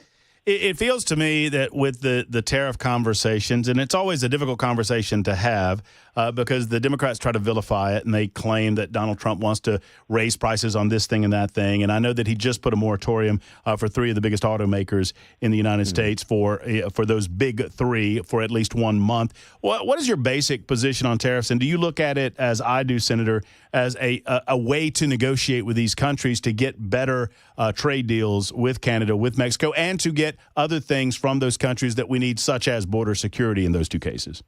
Well, it's not just a negotiating tactic. It's one that President Trump has deployed. Sure. I'm the only member of the United States Senate who actually served in President Trump's administration. And when I was ambassador to Japan, we pulled out of the Trans-Pacific Partnership, the so-called TPP.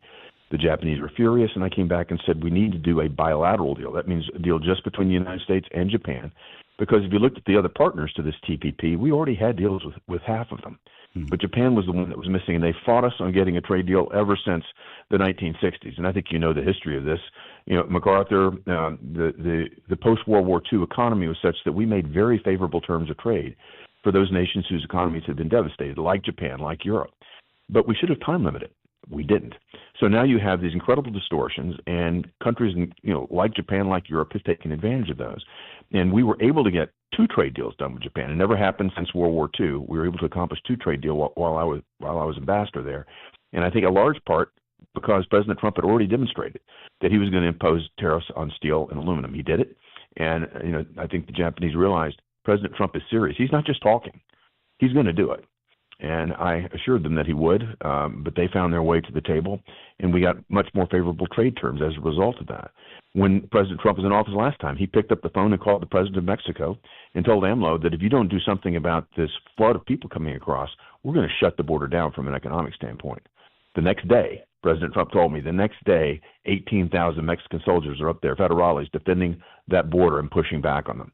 So he knows how to negotiate. I don't know that in history, I don't know that there'll be a better negotiator that we will see. And my sense is, and I had this argument with Canadian leaders just last week. They talk about how they've reduced the flow of fentanyl, or how fentanyl is a lower proportion coming from Canada than it is Mexico. Like, we should be okay with that. And I said, why don't you try telling that to the mother who lost her son? We want to stop this completely. There's not an acceptable level, and I think that's the point that President Trump is going to make. He's going to give his auto industry an opportunity to find ways to deal with it. What he wants to see is the production come back on shore. He wants to see the jobs back here. And in a sad state of affairs, Joe Biden took a lot of credit for increasing employment in America. But if you look at where those employment, you go down to the next level and say, where did the jobs grow and where did they decrease? The job growth was in government jobs and government-related jobs. Everybody else, manufacturing, for example, shrank. Right. No. It's well spoken, Senator. Two more conversation points, and I know we're limited on time, but obviously we've not had an opportunity to speak with Senator Bill Hagerty since last week, since the Ukrainian deal fell apart, sadly, because Zelensky could not sit there, say thank you, and sign a deal. He did not seem to be able to do that. I was proud of the President of the United States for saying, you know what, when you seem like you want peace, you come back to us. He seems to be ready to do that now. Your thoughts on what happened last Friday and where that puts us with peace in that conflict? Well, I think President Trump's going to get us to the right place. I think Zelensky completely embarrassed himself. And if you think about it, that may go down as one of the biggest diplomatic mistakes ever made. He initially was supposed to sign this deal with Scott Bessent, who is our Treasury Secretary, and he told Scott, no, I'm going to wait till I get to the Munich Security Conference. I'm going to sign it with Vice President Vance. He wouldn't sign it there, and he kept arguing, I need to go to the Oval Office and meet with President Trump himself. What he did, instead of showing appreciation and thanks for the $350 billion we sent over there, he tried to renegotiate the deal to try to trade up and try to create more advantage. And President Trump said, I'm not here to give one side or the other an advantage. I'm here to stop this. And Zelensky embarrassed himself and his nation. I would think that his ambassador would have resigned immediately after that. He got very bad advice if anybody advised him to perform that way. Now he's saying, I'm ready to sign it. I'll sign it anytime, anywhere. Huge diplomatic mistake. The American public has been far more generous than I felt was appropriate to Zelensky, and he's mismanaged the relationship in a I think just an embarrassing manner. And final question, obviously Doge and Elon Musk, this organization has made a lot of inroads in identifying waste, fraud, and abuse in American government, in our federal government system. The Supreme Court today rejected the attempt to keep billions in foreign aid frozen through the USAID program. Does this create more of an urgency on the part of Congress to act, to kind of codify some of this and to draw back and claw back some of these monies that have been sent out to these organizations and these programs that we've identified as just extremely wasteful and unnecessary? Oh, absolutely. We can help on this. And I had lunch with Elon Musk today. They're working at lightning speed. And he laughs that, they've got a 2-day advantage because the federal government bureaucracy goes to, they go home over the weekend, and his team is working straight through the weekend. So they're working at pace, and what they can't handle by executive order, we will work on legislation to deal with it. The other thing, though, I think the Democrats are going to greatly regret is that at every turn they're going to the courts. That's always been their fallback position because they've had far more control over the court system in the past. Today, the Supreme Court is 6-3. Conservative judges versus liberals. And to the extent that these challenges make their way to the Supreme Court, I'm not going to be surprised at all that the justices don't say, look, the bureaucracy has way overstepped its bounds. President Trump wins that way. He wins the other way. He wins both ways, which is that's the way he likes to set it up. Senator, always a fountain of information when we have you on. I thank you for your time. I thank you for your availability, and we'll do it again very soon. Thank you, Matt. Always great to be with you. All right. There's Senator Bill Hagerty joining us. It's 53 after the hour. There was, a slight drawback today, 5-4 decision on the part of the United States Supreme Court. I'll tell you what that was all about in a moment on Super Talk.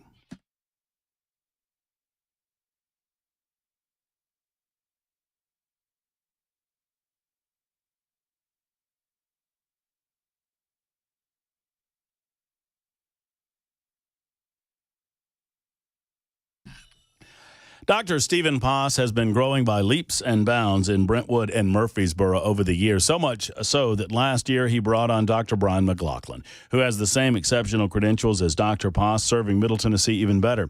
So now you're in Brentwood, you're in Murfreesboro, all points in between. You can sleep better at night. Thank you to the Sleep Apnea and TMJ Solution Center. They helped me. You know, I went in and I was a spokesperson for Dr. Poss and the Sleep Apnea Center long before I was a patient. But in talking to Dr. Poss about the 3D technology that they utilize to create a mouthpiece, an FDA-approved mouthpiece that gently holds your jaw forward, in having these discussions, eventually Dr. Poss said, Murphy, I think you've got sleep apnea. You need to have a test. I did the test. I do. I don't snore that much, but I do have the sleep apnea, mild version, and I now have my mouthpiece that helps me sleep better at night, more energy in the day, and you can have one as well. They're in network with most insurance companies in the state of Tennessee. That's great news. And like I say, 2 locations. Go to drposs.com, drposs.com for more information about the Sleep Apnea and TMJ Solution Center.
Hey, friends, Matt Murphy here for the one and only Glock store. Look, when your name is the Glock store, you better have every Glock in stock, right? And they do at the Glock store. But one of the reasons that Glocks are so popular as handguns is the endless amount of customization and performance parts that you can put on your Glock, from competition triggers, night sights, red dot optics. There's just really too many to mention, but they've got them at the Glock store. Rest assured, if it's for a Glock, the Glock store carries it. That's why we're so lucky to have them in Nashville. If you've never been, oh, by the way, if they're open for business, there is a gunsmith on duty always. And if you buy a performance part or whatever you buy for your Glock in the Glock store, they put it on for free for you while you wait with the gunsmith right there on site. That's the beauty of having the Glock store. Plus, you can tour the Shoot 270 rooms, never lanes, room shooting with a personalized instructor.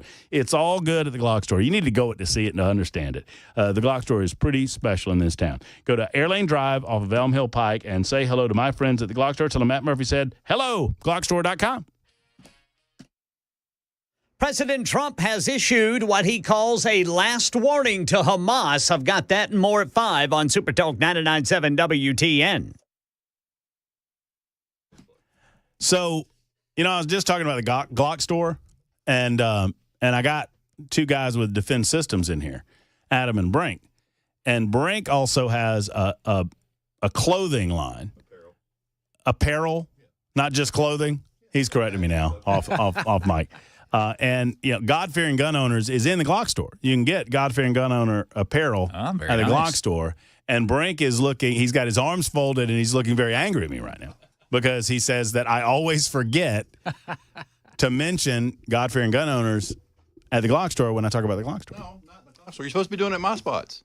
My Defense System spots. I'm supposed to do it at your spots. Remember? Oh. I'm confused now. Oh, you don't want to horn in on the Glock store's time. You want to do it on your time. Now he's really mad at me because I'm screwing up the I'm screwing up the bit. Every time I hear my spot, I'm like, well, he forgot. Well, all right. I tell you what, y'all join us after the news, and Brink will yell at me for a while on the Murphy Show.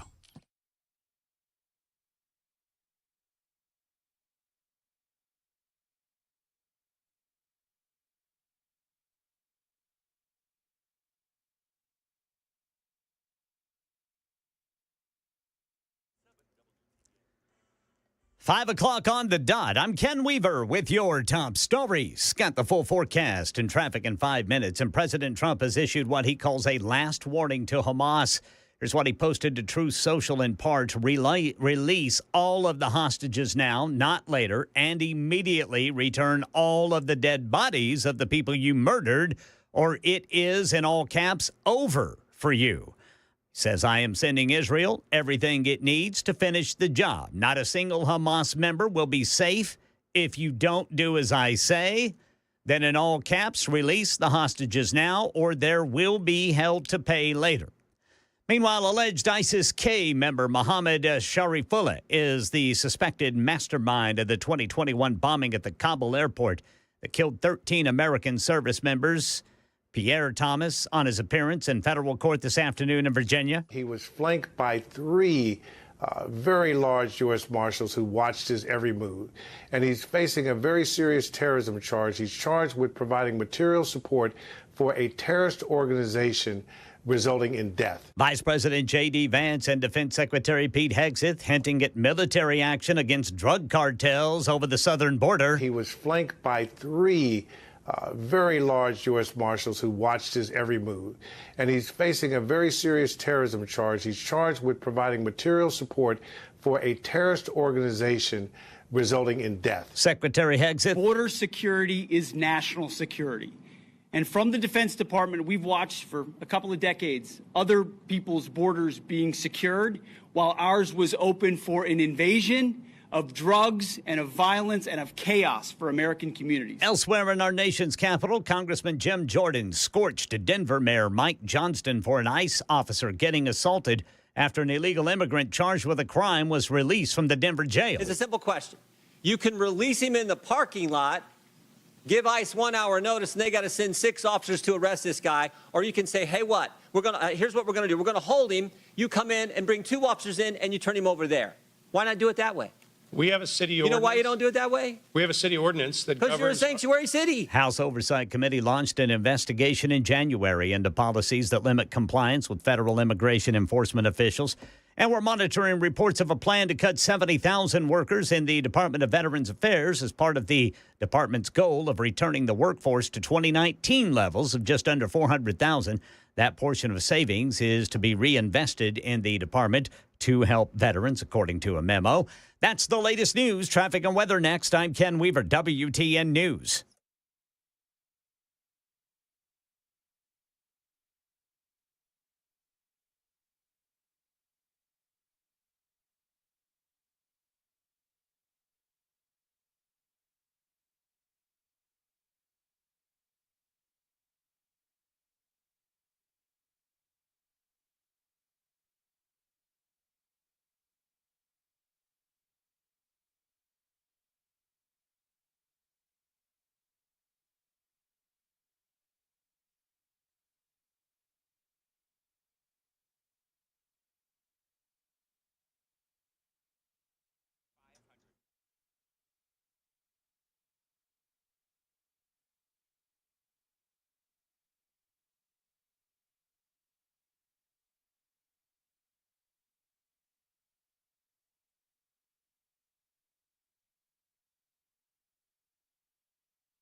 In Brentwood, we've got a stalled vehicle blocking the right shoulder, 65 southbound after Concord Road. In Madison, the off-ramp partially blocked by a crash, 65 southbound to Old Hickory Boulevard. Traffic every 10 minutes every morning on Super Talk 99.7 WTN.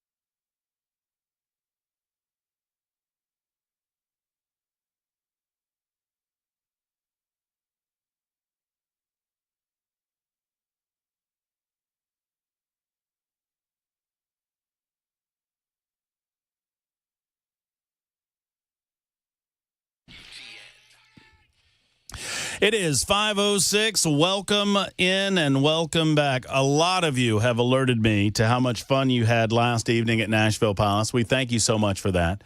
A lot of you have told me that it was a good time had by all. Hey, Adam, you got to go that way. That's what I'm being told. Oh, look at y'all. Y'all look so cute. All right, hang in. I'll explain what that's all about in just a moment. A lot of you have alerted me how much fun you had, and I appreciate that. And equally as much fun as you had, it was equally concerning to many of you that I have now failed in my duty as a host 2 days in a row to provide you with nincompoops in the news. That's right. It did not go without notice that I failed not just on Monday, but yesterday as well. So I fully expect to make good on that this hour, as at 5:38 or so, we will have a session of nincompoops in the news. And to make it up to you, I've invited 2 nincompoops in studio. Hey, see, that was a long way. Awesome. That was a long way to set that up. That was really a long way around. Adam McIntyre is with us with Defend Systems, and our own Brink Fiddler's with us. I say our own, but I feel like your family. Brink Fiddler's with us with Defend Systems. Hello, man. How are you, sir? How's it going? How are y'all? Good. How are you? I'm good. Busy. I hate saying it this way because I know that there's danger every day. I know that there's shootings every day. I know that the police are laying their lives on the line every day. But I also like the idea of having you guys in studio talking about safety and security when, 2 days ago we didn't see a shooting in a school. 2 days ago we didn't see a mass shooting in a mall somewhere.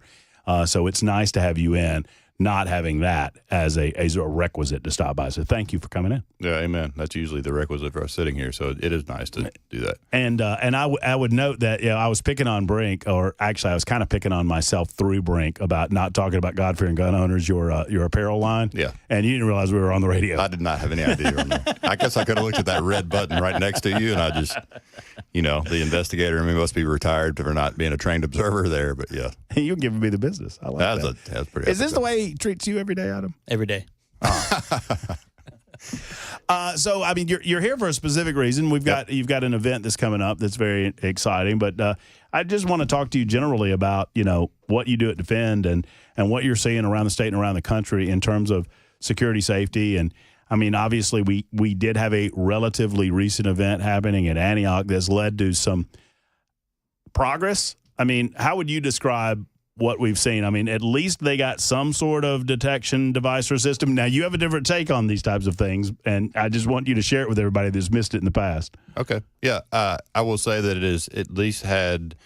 it has made conversations happen that maybe were not as happening as often before, maybe as they should have been. But I think you can say that probably about every school district in this country, that, they don't want to talk about the big, bad, scary stuff that is more than likely not going to happen, but is super high impact if it does. My take on detection equipment and metal detectors, they will help with your gangbangers bringing guns to school, whatever else. But a person that's committed to shooting up a school, if I'm that person, then I'm just going to walk up to the line with the metal detector. I'll have a gun probably in my hand, concealed under a jacket, whatever, and I'm just going to walk through the metal detector. When it goes off, I'm going to if the officer's there, that's probably who I'm going after first. That's just me. It's just not going to stop a shooter from shooting up a building. there is a place for them, certainly, right? But somebody committed is going to start their attack right there at that detector, right, and just and keep going. So there is a place and time for them. I just think any security technology should be secondary to training your people, right? Period. Well, and what we are told, and in the aftermath of Antioch, you came on air with us, and you indicated that you had, some folks telling you that maybe best practices were not initiated in the aftermath of Antioch. I'm trying to be kind because I've never been through an event like that. I have no idea how I'd react. I'd like to believe that my training would kick in with you, right? Sure. But what have you learned since then regarding kind of the aftermath, and is there anything to take away from it? Well, the response piece, yes. The response from the faculty and staff was kind of all over the board. So some people did the right thing, and some people did terrible with decision-making and placement of kids and barricade versus not barricade versus evacuate, not evacuate.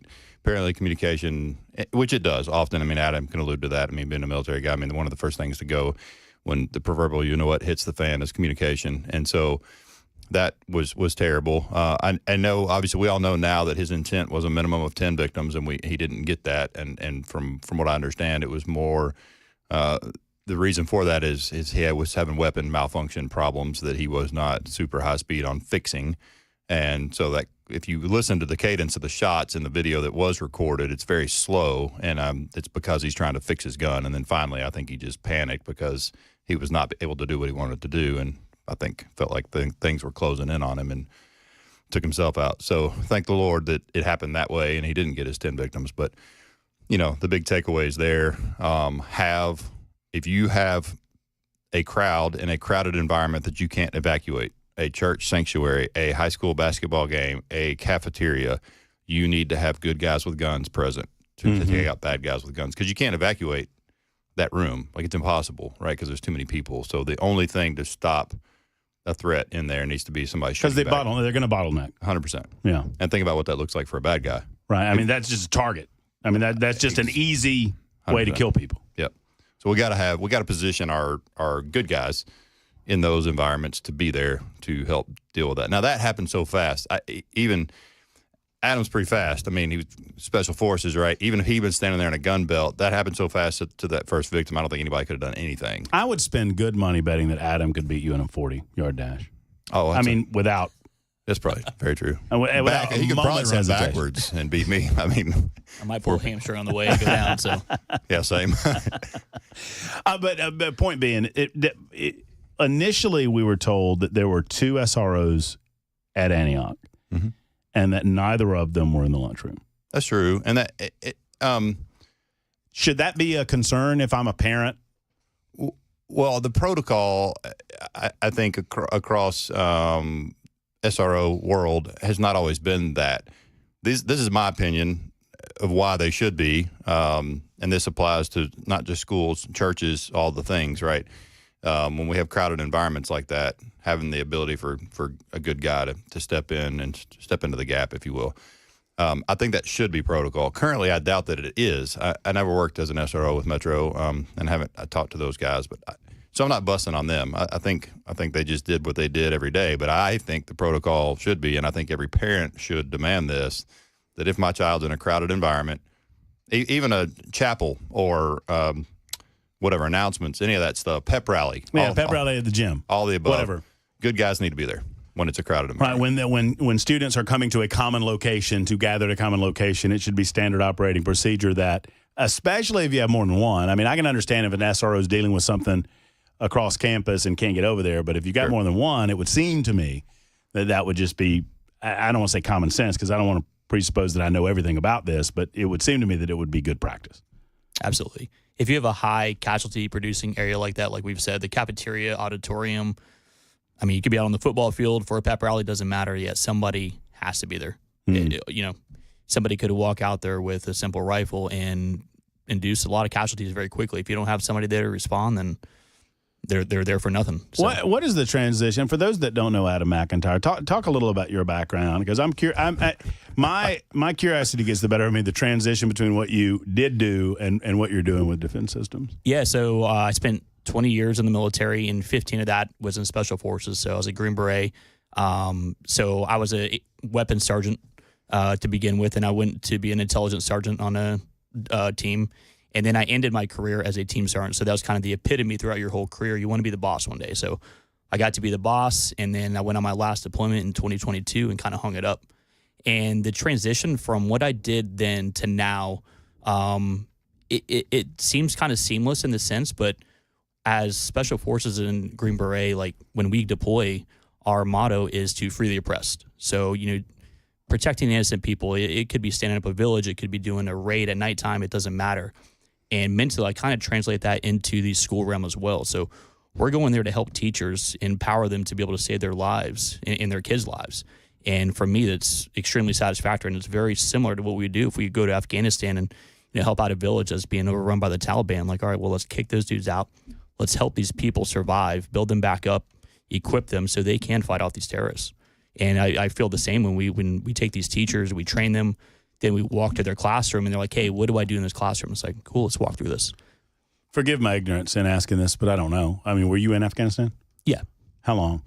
I did a 6-month trip to Afghanistan. Does it, when all that came to a close, what emotions did that create in you? A lot of anger, and I don't say this in the right, like in a way of, but I was excited. I thought, based off text messages or rumor mills, that we're about to go back. And, the memes were fine, the text messages were fine. Guys were actually going to, get their shots and updated medical records to go. From no official word, it was just pure speculation of like, well, there's a cause and effect to the situation. They did that.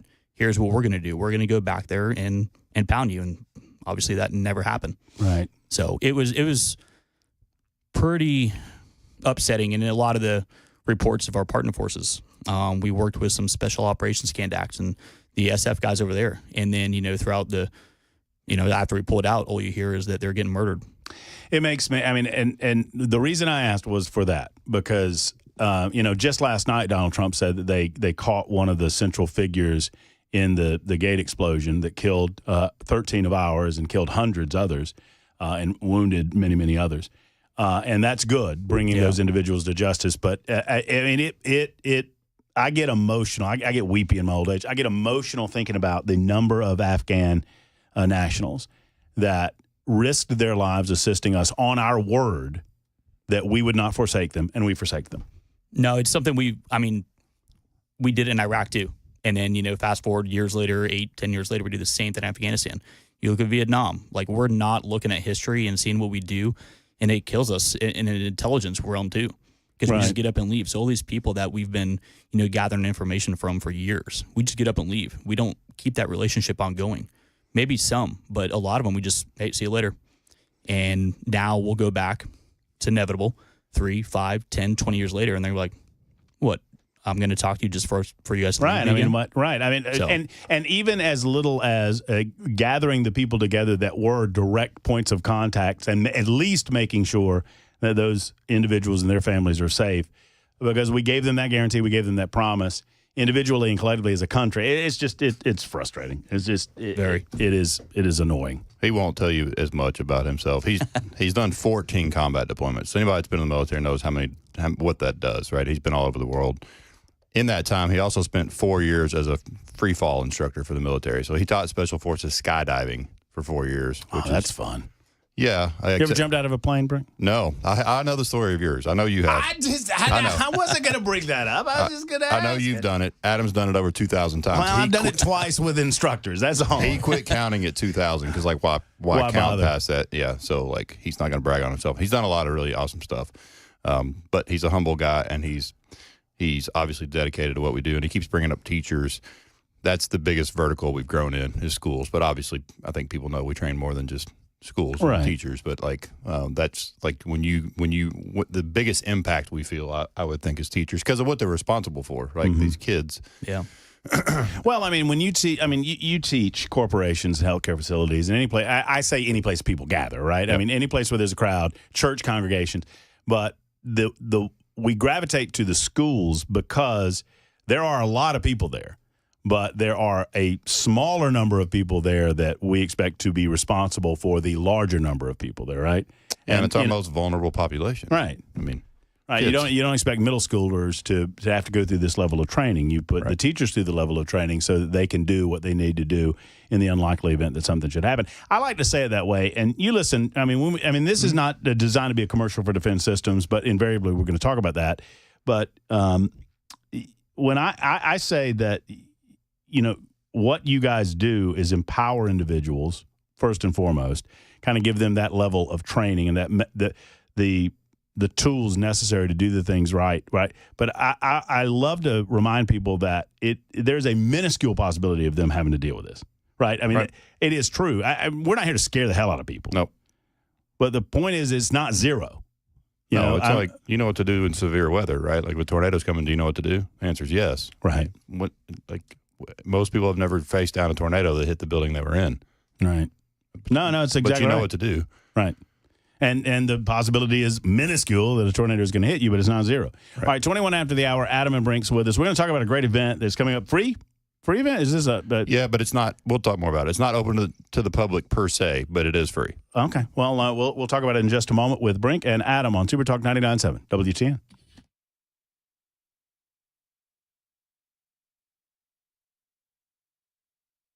Good.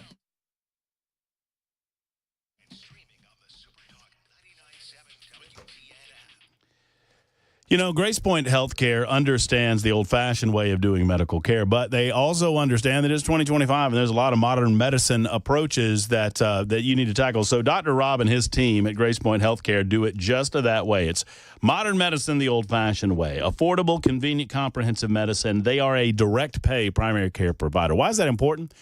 Because sadly, in 2025, the insurance company gets in the way of every doctor-patient relationship, just about every doctor-patient relationship. And they don't put up with that at Grace Point Healthcare. In other words, they offer you direct assistance. They're going to do things that are right for you. They're going to talk with you, and there's nobody else in the room, quote unquote.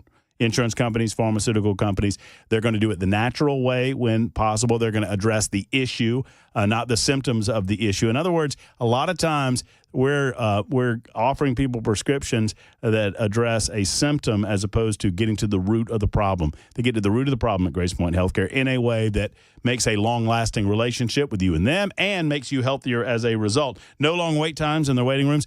You can pay by the visit, or you can sign up for their Smart Care Plan, $69 a month. That's unlimited office visits for the year, plus free diagnostics and basic labs. Call today at 599-6868, 599-6868 for Grace Point Healthcare.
A bill to check the citizenship or residency status of a child before being allowed to go to school in Tennessee is advancing, and President Trump says he's giving Hamas one last chance. These and other stories coming up at 5:30 on Super Talk 99.7 WTN. That's nice, Adam. That's sweet of you. What? Super Talk 99.7 WTN. We're back again, Brink. I'm here. Adam just told me he said he thought I looked like not like Billy Ray Cyrus, but like Kenny Powers.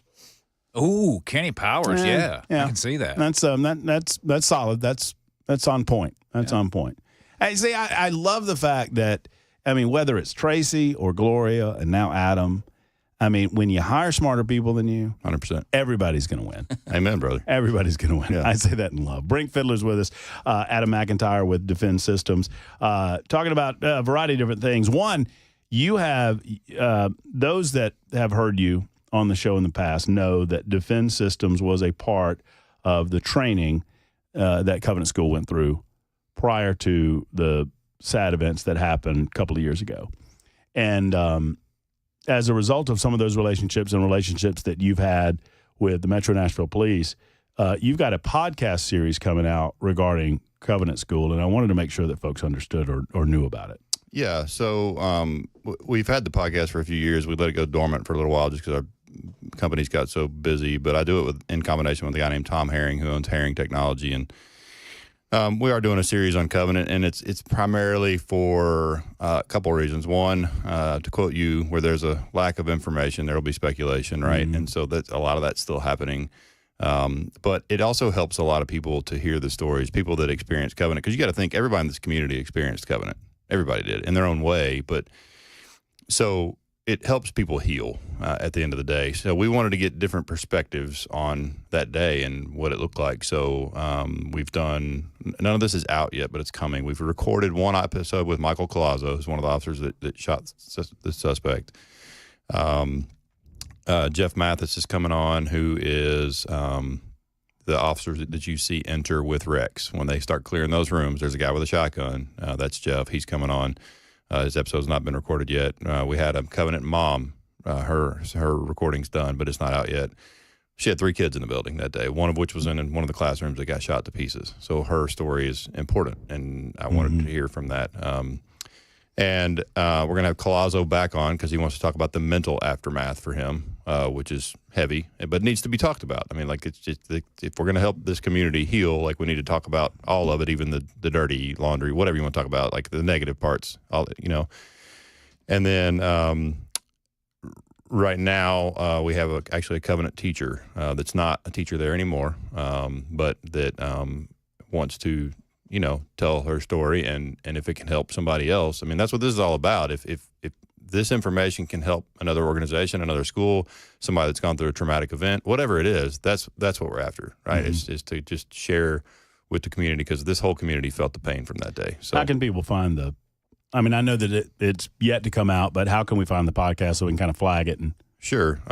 You can go to our website and find it. But the podcast itself is called Tips, Tactics, and Tools for a Safer Tomorrow. Okay. So we talk, I mean, we're doing a Covenant series, but we talk all things safety and security, from technology to events that happen. So some of the episodes will be for some people and not for others, because you may not care about metal detection technology, but you may want to hear about a particular event that happened. So it's kind of anything in that realm. But you can route through defensesystems.com yes. and get there. Even yesterday, it was day before yesterday. It wasn't yesterday because I was out at Nashville Palace. But day before yesterday, I had somebody ask me, and this occasionally every couple weeks, when's the manifesto coming out? Mm-hmm. And I don't understand what people are waiting for. I mean, not that we learned anything from it, but Leahy over at the Tennessee Star leaked the 80 pages that were available. We didn't learn anything except that this person was mentally insane. Yep. And was determined to kill people. So do you get that question? I do. And, of course, you and I have had discussions on this for several years now. So it's not a manifesto. There's no clear motive. There are details of other targets, including Covenant, like floor plans, schedules, recon. We just don't need that in the hands of some other lunatic. But again, where there's a lack of information like there was in the beginning, people are going to speculate as they are going to. And so I wish they hadn't labeled it a manifesto. It shouldn't have been. First off. But, it is what it is. But they should have said in the beginning why. Like, what is their reasoning behind it? And if they had said that, I think it would have handled a lot of that. And that wasn't done as well as maybe it could have been, just in my opinion. So I think that's what we can. All right, you guys, we got news coming up. Can you sit through nincompoops? Sure. And then we'll talk about the event on the other side? Sounds All great. right, so Adam McIntyre is with us. Brink Fiddler with us with Defense Systems. We'll be back in a moment. News time with Ken Weaver on Super Talk 99.7 WTN.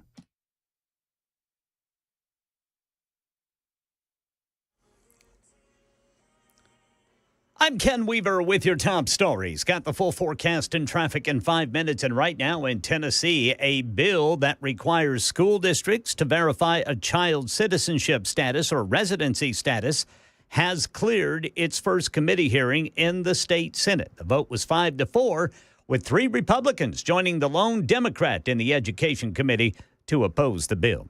President Trump telling Hamas it has one last chance to release all of the hostages, including the dead. He posted to Truth Social that he will be giving Israel anything it needs to, quote, finish the job. Not a single Hamas member will be safe, end quote. Alleged ISIS-K member Mohammed Sharifullah, the suspected mastermind of 2021 bombing at the Kabul airport that killed 13 American service members and other attacks, has made his first court appearance in Virginia. ABC News Chief Justice Correspondent Pierre Thomas on how they got him. According to our sources, CIA developed information that this particular suspect was living or hiding along the Pakistan-Afghanistan border. They provided that information to Pakistani intelligence officials who conducted the raid. Among those service members killed that day, 23-year-old Army Staff Sergeant Ryan Canas of Corryton, Tennessee. Top Trump administration officials hinting at military action against the Mexican drug cartels. Here's Vice President J.D. Vance. The most heartening message that I take away from my visit here at the Texas border is the number of Border Patrol agents who have come up to me and said thank you, or said because of this, we've cut the number of border crossings from 1,500 a day to 30 a day. As Defense Secretary Pete Hegseth was with him. Border security is national security. And from the Defense Department, we've watched for a couple of decades other people's borders being secured while ours was open for an invasion of drugs and of violence and of chaos for American communities. That's the latest news. Traffic and weather next. I'm Ken Weaver, WTN News.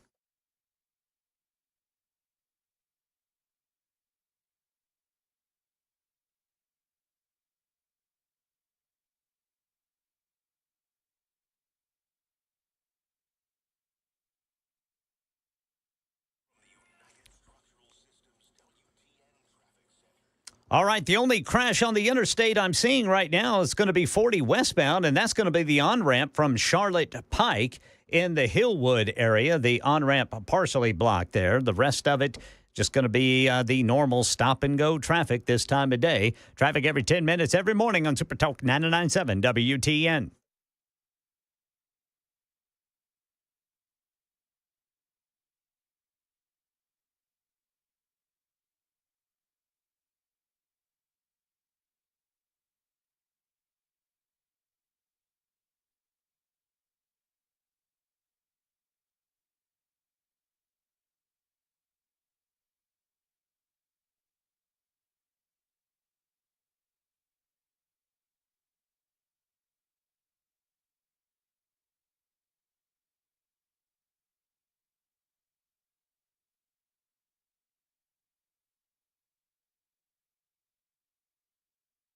Hey, friends, it's Matt Murphy. Let's talk about Eurofix for a moment. Have you been into an auto repair shop and you smell this greasy smell? It's just stink.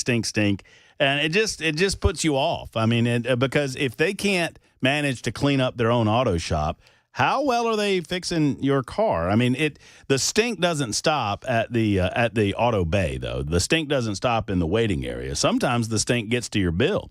Sometimes the stink gets to whether or not they're honest with you about what is wrong with your car. At Eurofix, they take the stink out of European auto repair. At Eurofix, you get a free 15-minute no-wrench inspection, an estimate with every visit, never a high-pressure sales tactics. And at Eurofix, you get a 3-year nationwide warranty and a free loaner car with every repair appointment. And now, 5 locations. Aaron Stokes started this 26 years ago in his backyard, and now he has 5 separate locations in Franklin, 100 Oaks, Murfreesboro, Belmead, and now Mount Juliet. Call 844-EUROFIX, 844-EUROFIX, or visit myEurofix.com. That's myEurofix.com.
All right. I have not forgotten Nincompoops in the news.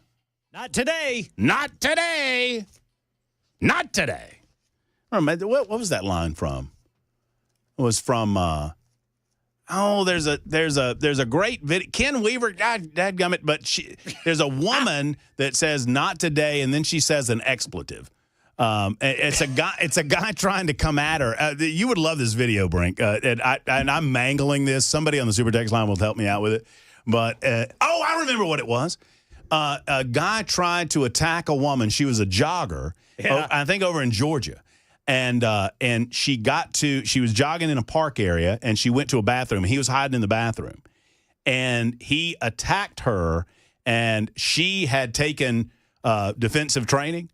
And reportedly, she was screaming. The eyewitnesses reported her screaming, "Not today, MFer, not today!" And as she was beating and wailing on him. Sir. My kind of people. That's my kind of stuff right there. Yes, sir. All right, gentlemen. Adam McIntyre and Brinkfield are in with us. They've graciously agreed to walk through with us an edition of Nincompoops in the News.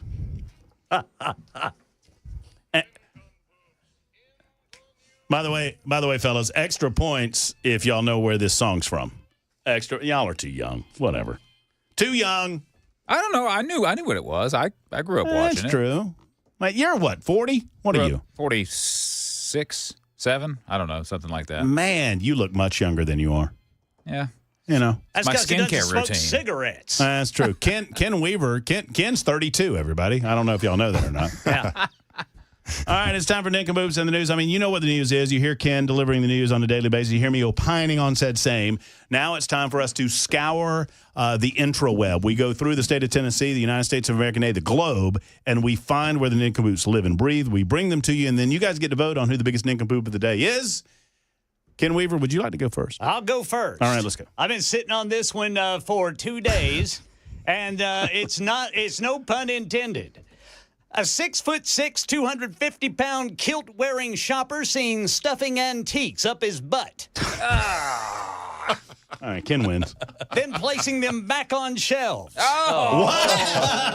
What? Happened last year at the Antique Gallery in Spring, Texas. Owner Susan Golden told Fox 26 TV, quote, "I had to watch it a couple of times to be sure I knew what I was looking at. I've seen quite a few things here, but not that."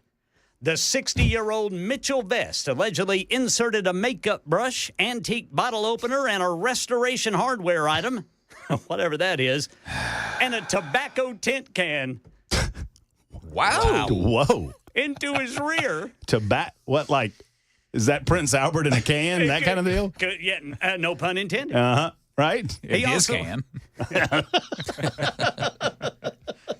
Now, this fella also allegedly carried out the gross act at the appropriately named Curiosity Shop. Oh, well. Where owner Alicia Osborne told police that the man placed items into his anus under his green skirt, which is actually a kilt. Well, this fella was the butt of many jokes on Facebook. I imagine. Users reacted to the police statement. "This is taking a lot of junk in the trunk to the next level. Hopefully he can put this behind him," another one said. Good grief. While Keep another coming. thanked police for getting to the bottom of this. Yeah. Great job. The problem is they think he might have done it at several other antique shops before he actually got caught. Now, here's the thing, man. I like antiquing. Now, this is exactly what I'm going to think about the next time I go. This candlestick smells funny. Oh, I'm not even going to try it. Yeah, what scent is that one? I think this story should be wiped out completely. Cleansed from our memory. Yeah, that's all I've got. I don't even think we need to participate. I Call it right there. I think it's pretty much a done deal. But, Weber, give it your best shot. All right, I'll try. Mine comes from Canada, the Great White North. The Port Moody Police Department say that an early Sunday morning, officers, this is around 1:45 in the morning, officers were called to a wedding. That's kind of weird. It's still going on. There must have been a nice celebration. 1:45 in the morning? 1:45 in the morning, yeah. All right. Officers were called to a wedding after a Good Samaritans took away the car keys from an intoxicated man who indicated he was going to drive home. After his keys were taken away, the man became agitated, as you do. He caused a disturbance and triggered the call to the police. Officers then arrested the man at the scene for breach of peace as a preventative measure and then transported him to his home in Vancouver with the understanding that he would retrieve his parked vehicle at a later date once sober. Well, and this was about 20 kilometers away from the wedding, the man's home was. Well, around 2 hours later, officers were stationed out front of the police station, and they observed a vehicle barreling towards them, traveling at speeds over 100 kilometers an hour in a 50-kilometer-per-hour zone. The officers say that during an ensuing traffic stop, they realized that the driver of the vehicle was the same man who had been arrested earlier in the morning. It was determined that he took some sort of rideshare back to the wedding venue from his home in order to pick up his parked vehicle. Needless to say, he was then arrested once again. How hard are you trying to go to jail tonight? And held until he was sober once again, now facing several charges, as you might expect. I'm proud of I've done a lot of things wrong in my 51 years, but I'm proud of the fact that I've never been that guy. Yeah. I've been on the side of somebody saying, "Hey, I think you might have had too much." Yeah. But if somebody says that to me, in my head, I'll go, "Okay, if they see that, then I've obviously had too much." I've never been the guy that starts arguing. I mean, don't be that guy. Yeah. Starts arguing and fussing with people that are telling you, "Hey, you've had too much to drink." Yeah. So leave me alone. He had that opportunity, and then the police arrested him once and took him home, and he still wasn't happy. And still goes back to get arrested. Gotta have my car, man. Is it? I realize I have a guy in here that might know the answer to this question. In Alabama, I did several shows on the fact that if you do the right thing and you like leave a bar and you get in the backseat of your car and you sleep it off because you're too drunk to drive, if the police encountered you in Montgomery, Alabama, they would still arrest you for being in operation of a motor vehicle while drunk. If you had your keys, if you had access to drive the car, because they're worried that when they leave, you're going to jump in the front seat and do what this joker did. The language in the statute says if you're in physical control of the vehicle. So obviously, if you have your keys, you're in physical control of the vehicle. So now that I'm retired, I can tell you sometimes their keys may have inadvertently gotten, locked in their trunks or, Well, it's better than taking them to jail, right? I mean, it depends. I wasn't a DUI guy. I was a narcotics guy, but, DUI has its place, obviously, and there are plenty of DUI guys out there that are going to lock you up for DUI. I would usually pass those off to a DUI guy or whatever, depending on the situation. But if I had somebody that was really, truly trying to do the right thing, officer discretion exists for a reason. Right. Figure out a way to get the keys away from them so that they don't jump in the front seat of the car when you leave. Or, hey, look that way for a second and then give our keys the biggest toss we can in the opposite direction. And then if you find them. And by the way, good luck tomorrow. If you find them before daylight, we're playing the odds. Hey, you threw my keys away. Yeah, you could have gone to jail, pal. Maybe. I did you a favor. Yeah, have a good night. All right, not that anybody but Ken is winning because he did the old up the caboose story. Yeah. But I'll give it a go. A man says that he has filed a legal claim against his brother-in-law following a prank in which super glue was poured into his brother-in-law's belly button while he slept. It's the old super glue in the belly button trick. Who hadn't done that? In the viral post shared to Reddit, of course, the man writes that his wife and her family are furious after he took his brother-in-law to small claims court, but feels like he had no choice. A few months ago, we were at a family barbecue, he writes in the post. I had a few too many beers and fell asleep in a hammock with my shirt off. My brother-in-law, who was completely sober, never trust a sober person at one of these types of events, who was completely sober, thought it would be hilarious to fill my belly button with super glue. Well, at some point, I must have touched it. Because when I woke up, I had glue partially dried in my belly button and all over my fingers. The post continues, we tried to remove it, but it was stuck. The glue had adhered to my skin. When he attempted to peel it off, it caused a tearing around the edges. Ow! You combine the super glue story with the antique story. That's exactly what I was going to say. Seal that baby up. Problem solved. While the man explained that his insurance company policy comes with a $1,000 copay for emergency room visits, he went to the ER anyway. He could not remove the glue on his own. They had a solvent and an ointment to remove the glue. When I left, the medical bill was $2,253. He asked his brother-in-law to cover the cost, but his brother-in-law refused. After trying to resolve it privately, we took it to small claims court, and I won, and the brother-in-law still has not paid him the $2,253. There you go. That's how we play Nincompoops in the news. You get to vote. Super Talk 99.7 WTN on the Super Text line, 615-737-9986. Just go ahead and vote for Ken and we'll be done with it. Acetone, by the way.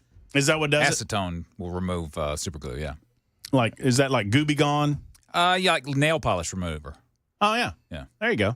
Yep. There you go. I'll keep that on Easy you peasy. next time you get wasted. Yeah, Ken, here's a little bit of information for you. You didn't ask for, and neither did the listeners, but there's a term in law enforcement known as jail purse, and you can figure out what that is. I think I know what that might be. I tell you what, if you're ever at a party and you learn that there's a firefighter or an EMT there, they are the life of the party from the stories that they can tell about what they have found in people. Yeah, no doubt. There's a book, actually. It's complete with X-ray photographs. You can find it online. I had a friend who had it that details items X-rayed in places where they ought not be. And as a side note, I wanted to be an actor when I was in high school and college. And the first show that I was in college, I'll never forget the first line in the first show that I did in college. It was a play called Getting Out, and I was a security guard, and it was about a woman who was in prison. And my first line was, "Where'd you have that lighter?" Up your pookie, I bet. Hey, we're going to talk about better things in just a second. Give us a second, and we're going to talk about this event coming up with Brink and Adam right after this. It's Super Talk 99.7 WTN.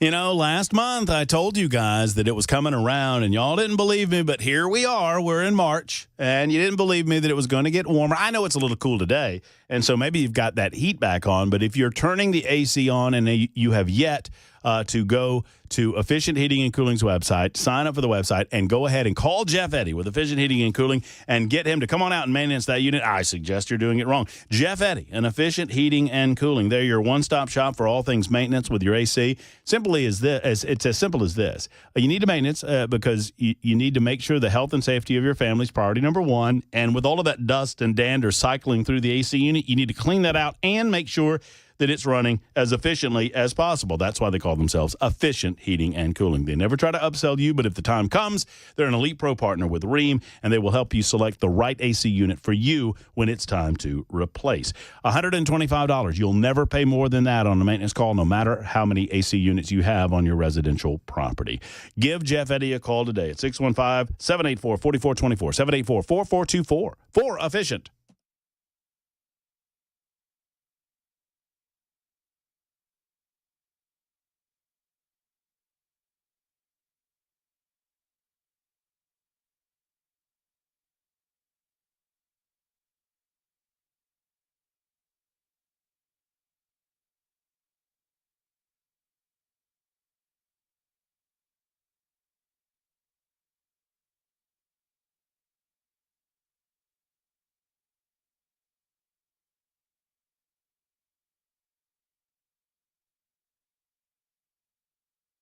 For many of us, generators are becoming a must-have household appliance. From unpredictable weather to surprise outages, it's better to be safe than sorry. Generator Supercenter of Nashville offers fast and easy installations with 24/7 service and monitoring to all brands of generators and expert repairs done right. Our mission is to make owning a backup generator simple and easy. Visit your local store today or check us out online. Generator Supercenter of Nashville. We serve all Middle Tennessee.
Right now in Tennessee, a bill requiring school districts verify a child's citizenship or residency status has cleared the first hurdle over in the Tennessee State Senate. This story and more at 6 on Super Talk and 99.7 WTN. You know, I've yet to get a vote out of these two as to who the best nincompoop was. Ken, we should have stopped with Ken. I told you that. What'd you call it again? The purse? Oh, the jail purse. Jail purse. Yeah. What you got in jail purse? You just wanted to hear me say that again. Exactly what I said. Yeah, y'all know. Yeah, y'all want to know what Brink said when we got off air? He said, well, a lot of times it's women, but guys too. Yeah, that's true. I did say that out there. I mean, illustrious narcotics career, y'all. I should have a degree in proctology. Y'all, you hear those stories about like guy? I mean, how you get a gun up there? I've heard them. Goodness. I've heard them too. I don't know. I don't understand all that. But let's talk about more important things. Yep. This event that's coming up. Talk to me about it. So a lot of people are familiar with the Sean Ryan Show. Sean is a very successful podcaster, retired Navy SEAL, lives here in the area. And he has on quite often a guest named Sarah Adams, who is best known as a former CIA targeter and analyst. She served, I think, on the House Oversight Committee for the Benghazi thing. She's actually co-authored a book called Benghazi, Know Thy Enemy with a guy named Dave Boone. Boone is one of the contractors that fought off that attack on Benghazi. Mm-hmm. So they are coming to town to do a law enforcement briefing, and then this is on Monday, March 10th, and then that evening they're doing a briefing for safety and security personnel for houses of worship, schools, maybe more than that, but there's still plenty of seating left. Our connection, we have a connection with kind of several people involved in this thing. This is not a Defense Systems event, but we just offered to help get the word out about it because there are still several seats available. You cannot come to this event and just as a member of the public. You have to register ahead of time. So you can either reach out to us through the website and we'll get you in touch with Hans, or you can email him directly, which is Hans, Hans, @southhall.church. He has to vet every single person that's coming, and you have to have some sort of relationship to safety and security, ideally in a house of worship or a school, not necessarily just that. If you show up and you're not registered, you're not getting in. If you show up with no ID, you're not getting in. It's going to be a very, very robust law enforcement presence, just because Sarah is considered one of the world's most, highly touted experts on terrorist threats in the landscape, and because she's still very involved in that world.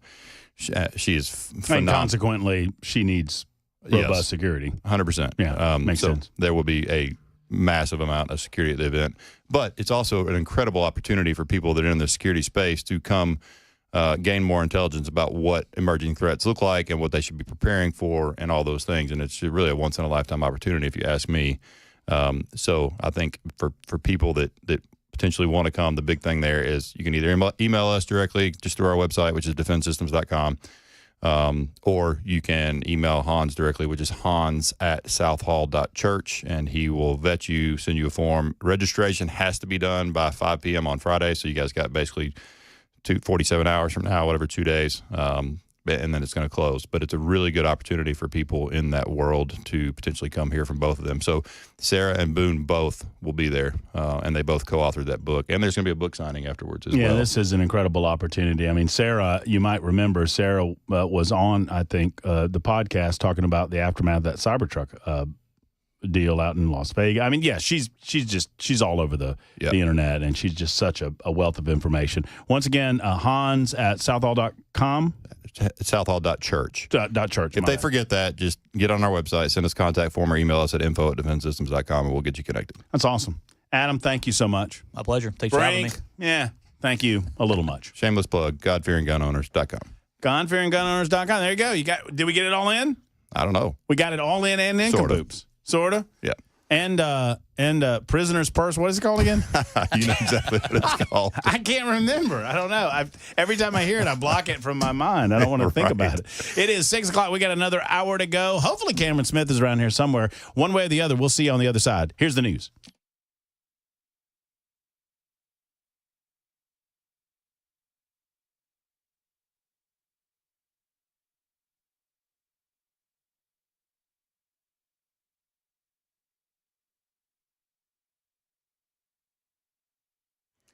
I'm Ken Weaver with your top stories. Got the full forecast and traffic in 5 minutes. And right now in Tennessee, a bill that requires school districts to verify a child's citizenship status or residency status has cleared its first committee hearing in the state Senate. The vote was 5-4, with Republicans joining the lone Democrat in the Education Committee to oppose the bill. President Trump telling Hamas it has one last chance to release all of the hostages, including the dead. He posted to Truth Social that he will be giving Israel anything it needs to, quote, finish the job. Not a single Hamas member will be safe unless Hamas complies. Alleged ISIS-K member Mohammed Sharifullah, the suspected mastermind of 2021's bombing at the Kabul airport that killed 13 American service members and other attacks, has made his first court appearance in Virginia. Here's Pierre Thomas. If you want to know how important this case was seen at this particular moment, last night when he arrived at Dulles International Airport, flanked by heavily armed FBI agents, senior U.S. officials who were there to witness it, CIA director, the FBI director, the attorney general, and the director of national intelligence. That tells you a lot about what you need to know right there. Now, among those service members killed that day, 23-year-old Army Staff Sergeant Ryan Canas of Corryton, Tennessee. This is Ohio Congressman Jim Jordan dressing down Denver Mayor Mike Johnston for the assault on an ICE agent after Denver released a violent illegal immigrant they had held in jail for almost a year. It's a simple question. You can release him in the parking lot, give ICE 1 hour notice, and they got to send 6 officers to arrest this guy. Or you can say, hey, what? Here's what we're going to do. We're going to hold him. You come in and bring 2 officers in, and you turn him over there. Why not do it that way? We have a city ordinance. You know why you don't do it that way? We have a city ordinance that governs. Because you're a sanctuary city. Yeah, apparently one of a group of 6 ICE agents that were sent to take custody of that illegal immigrant was assaulted. The House Oversight Committee launched an investigation in January into policies that limit compliance with federal immigration enforcement officials, and that's what that hearing was about today. Breaking news in the tariff war, President Trump giving the big 3 U.S. automakers a month-long exemption on imports from Mexico and Canada so they are not at an economic disadvantage under the U.S.-Mexico-Canada agreement, which Trump did to replace NAFTA in his first term. Here's Selena Wang. The White House is signaling that they're open to these other exemptions and explaining why they're putting this 1-month pause for these car makers. The White House says it's because the president spoke to those big 3 automakers. They do not want these tariffs to go into effect. A lot is on the line here for these car makers. Some of the CEOs have warned that these 25% tariffs on Canada and Mexico would be disastrous to their businesses. So they want the White House to put pause on all of this. That's the latest news. Traffic and weather next. I'm Ken Weaver, WTN News.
West Nashville got a crash reported. Briley Parkway southbound at Robertson Avenue. The off-ramp is partially blocked. 65 southbound to Harding Place. And then in Murfreesboro, got an accident on the left shoulder. That's going to be 24 westbound after New Salem Highway. Back here in Nashville, on-ramp partially blocked. 40 westbound on-ramp from Charlotte Parkway. Cool Springs, a stalled vehicle on the right shoulder. Got to get over for those. That's going to be 65 northbound at Moores Lane. Traffic every 10 minutes every morning on Super Talk 99.7 WTN.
Hi, I'm told it's time for me to talk now. I was just saying goodbye to our two guests, Brink and Adam. You know what we were doing? We were talking about prison purses again? No, we weren't talking about prison purses. Oh. We were.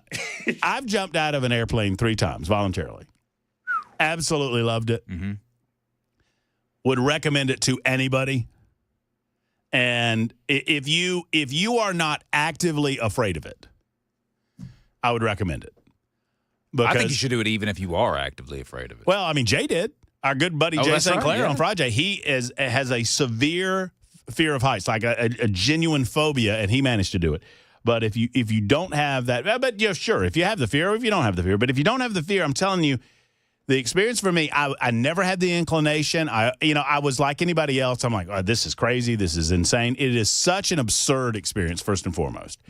When you're going up in the plane, when you've got your, because you have your instructor with you, and they're going to be, it's a tandem. It's called a tandem jump when you first do it.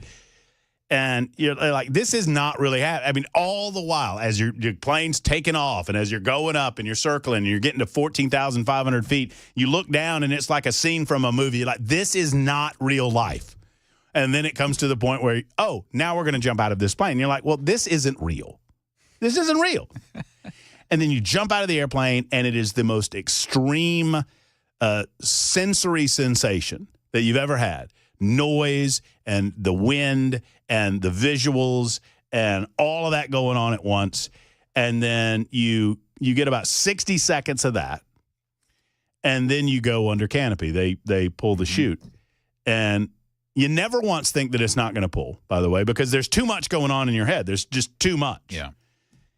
And then when you do that at about 5,000 feet or 4,000, it immediately goes from just sensory overload to the most peaceful thing I've ever experienced in my life. Yeah. There's no sound. There's no. It's just peaceful and beautiful. That's the only way I can describe it. And then your tandem instructor unhooks you, which he tells you that he's going to do because you're so tight against him when you're free falling, because you have to be that tight. And they tell you that once we get under canopy, under the parachute, I'm going to unhook you and give you a little more room to make it more comfortable. But they do that, and it's only about 2 inches, and you think you're about to fall, and you almost poop yourself. But whatever. So yeah, it's so good. And so I'm standing out in the lobby there, talking to Adam as if we're skydiving buddies. A guy like you're equals. This guy's done over 2,000 skydives. He told me counting. Brink told us this because Adam wouldn't do that. Adam went out at over 30,000 feet at night. Woo! With night vision goggles. you at 30,000 feet, you have to have oxygen when you jump out of that plane. Yeah. And I'm like, oh yeah, we're bros. What are you? Oh, Brink, you've never done it. I've done it. You've got to experience. Get Adam to tell you all about it when you're driving home. You'll be happy you did. Anyway, so I don't know if Cameron's coming or not, but we're going to talk about Cameron Smith one way or the other because I completely disagree with his article, and I'm going to talk about this in a moment. believe he is. He's not? I'm gonna check your text. Oh, well, okay. Well, he wasn't able to. Okay. But you were included in that? Okay. Yeah. Well, there you go. Well, one way or the other, look, I think the Zelensky thing is working out well. I probably will reserve long-form comment until Cameron does get here because I think he deserves that. We love Cameron Smith. He writes with the Tennessee, and he comes in with us on occasion to talk with us about the variety of issues that are going on. But I just don't believe that it could have been handled any better than the manner in which Donald Trump handled it. He had a piece in the Tennessean where he wrote about it, and he did not, share the same conclusions. Felt like perhaps, well, he writes, on February 28th, President Volodymyr Zelensky of Ukraine had the most absolutely awkward and deeply frustrating Oval Office meeting in recent memory. I'm like, what? Well, who created the frustration? Well, I think it would have been Volodymyr Zelensky himself who created the frustration because he was the one that did not seem to be able to manage himself or at least temper the conversation or the disagreement between himself and the guy that he needs to help him, that would be Donald Trump, and by extension the United States of America, couldn't manage to hold his water until they went behind closed doors and spoke behind closed doors. So, that said, we'll talk with Cameron about that when we have him on. Hopefully he can come on Friday. I think that was an option for him. I had to move a few things around to get Brink and Adam in here, and so I appreciate Cameron one way or the other. In the meantime, Supreme Court setback for Donald Trump over USAID. Another twist in the Department of State versus AIDS Vaccine Advocacy Coalition, a case which is being used to challenge Donald Trump's effort to exert presidential and executive power over the U.S. Agency for International Development, or USAID. Trump wants USAID to stop paying money to left-leaning causes and non-governmental organizations, or NGOs. Is it really an NGO if without government funding it ceases to exist? Am I the only one that feels this way? So you call yourself a non-governmental organization, but then you go on to tell us if your government funding, if your federal funding is pulled, then you will not be able to continue to exist. Well, then you are a non-governmental organization in name only. You are a function of the government. So how in the world would you call yourself an NGO? Either way, he has, for the moment, that would be Trump, used the blunt instrument of an executive order to halt USAID from handing out more of the money, American hard-earned tax dollars, and folding USAID into the State Department. He has not, thus far, Donald Trump and the executive branch of government has not yet to close down many of these organizations that operated under the umbrella of USAID, but in effect, USAID is now a function of the State Department. The administration, the Trump administration, emphasizes that USAID's statute is very vague and that most of its expenditures are not specifically directed by Congress, so the president should be able to wrest control of them away from USAID's bureaucrats who are supposed to work with him. Recipients who want the gravy train to keep coming have sued. The legal controversy flared up to February the 13th when D.C. District Judge Amir Ali, who is a Biden appointee, who, by the way, was confirmed by the Senate in November by a vote of 50 to 49. This dude would not be a federal judge if they had waited till January to try to get him confirmed. Well, anyway, U.S. District Judge issued an order that halted Donald Trump's ability to halt this money. On emergency application to the Supreme Court, Chief Justice Roberts issued a 10 p.m. administrative stay, which halted the effect of Judge Ali's order until the whole court could rule on the government's application. This morning, the court has now vacated the application in a 5-4 decision, with John Roberts and Justice Amy Coney Barrett joining the 3 liberals over stiff dissent from Justice Samuel Alito, who was joined by the other 3 conservatives on the court. You know, we've come to understand what we've got in Justice John Roberts over the years, haven't we? He's a squish. He's a squish when it comes to the Constitution. It feels like that way to me. I wonder what Mark Levin would say about this. I mean, this fella in the black robe, John Roberts, who voted to confirm Obamacare. You big dope. But Amy Coney Barrett is a horrible disappointment from a constitutional standpoint, in my humble estimation. I don't pretend to be the constitutional scholar of a Mark Levin, but I've studied a time or two. And sadly, Amy Coney Barrett repeatedly seems to view the Constitution as a malleable object, as not something that, as so many conservatives on the court have done in the past, Samuel Alito being one of them, who's currently on the court, Clarence Thomas being another, believes that words mean things. And the writings of the words that are written on the page mean something. They meant something then, and you have to understand the intent of the Founding Fathers when they wrote these things, or the intent of the individual architects of the amendments when they wrote these things, as to what might instruct you as to whether or not a particular thing is constitutional or not.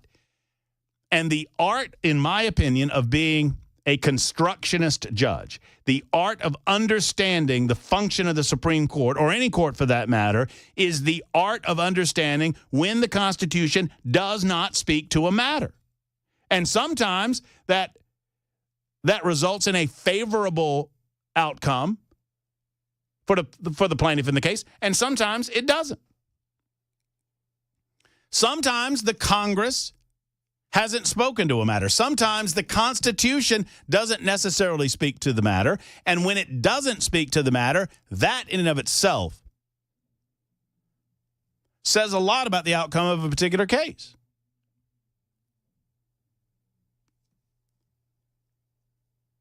So Samuel Alito and the other 3 conservatives dissented. I posted about this earlier, and I said this is not as big as it seems. In other words, what liberal media outlets immediately wanted to do was to suggest that this case means that Donald Trump is not allowed to stop this ridiculous, wasteful federal spending in the form of USAID.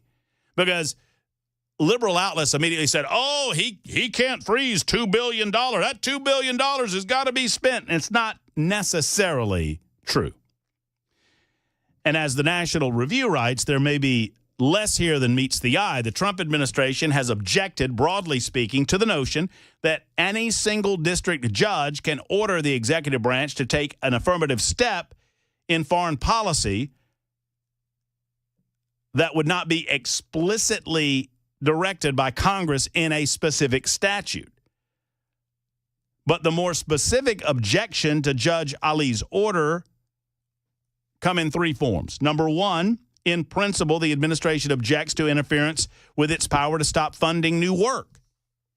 It has expressed that it's willing to make payments, even on grants it dislikes, if the NGOs just submit requests to be paid for work already done. In other words, if you've already done work, you'll get paid. They might suspend any future work, but they'll pay you for that work. All you have to do is apply for the payment. Number 2, the Trump administration objects to the order that to make payments was on too short of a timeline to be workable. And number 3, there is a congressionally mandated executive and exclusive procedure when the government fails to pay a contractor. In other words, a lot of details in this order, a lot of minutia in this order. But do not be fooled with the manner in which mainstream media is presenting it. That right now they are arguing over what has already been allocated, what has already been completed work, and what must be paid based on the completion or non-completion of that work. Donald Trump, through his executive order, froze the money. And I'm just trying to explain it to you.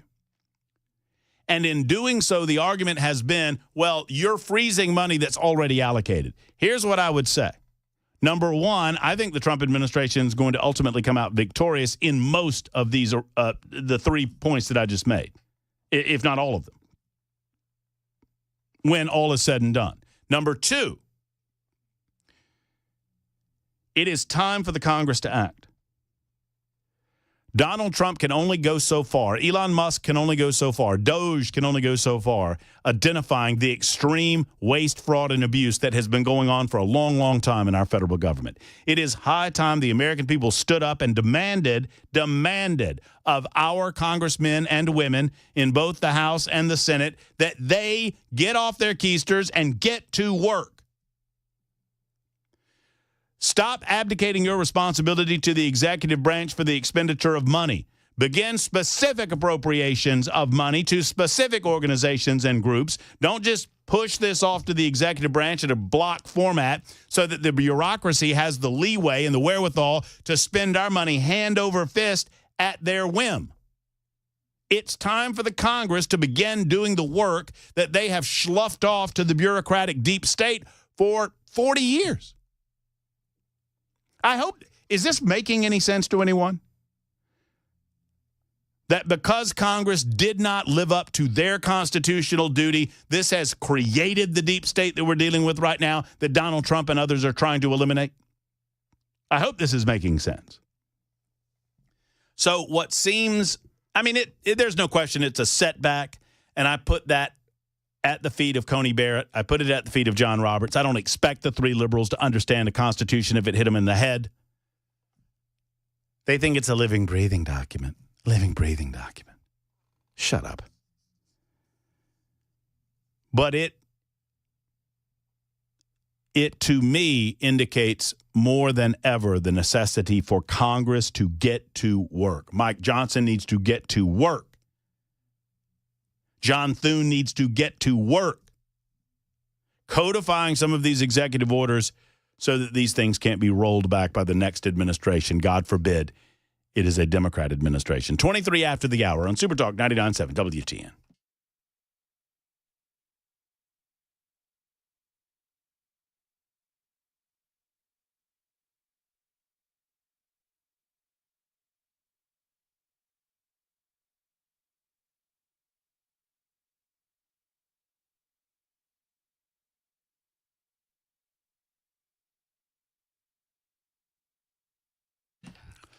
Well, hello, friends. Matt Murphy here for Genesis Diamonds, a mind-blowing display of diamonds at Genesis.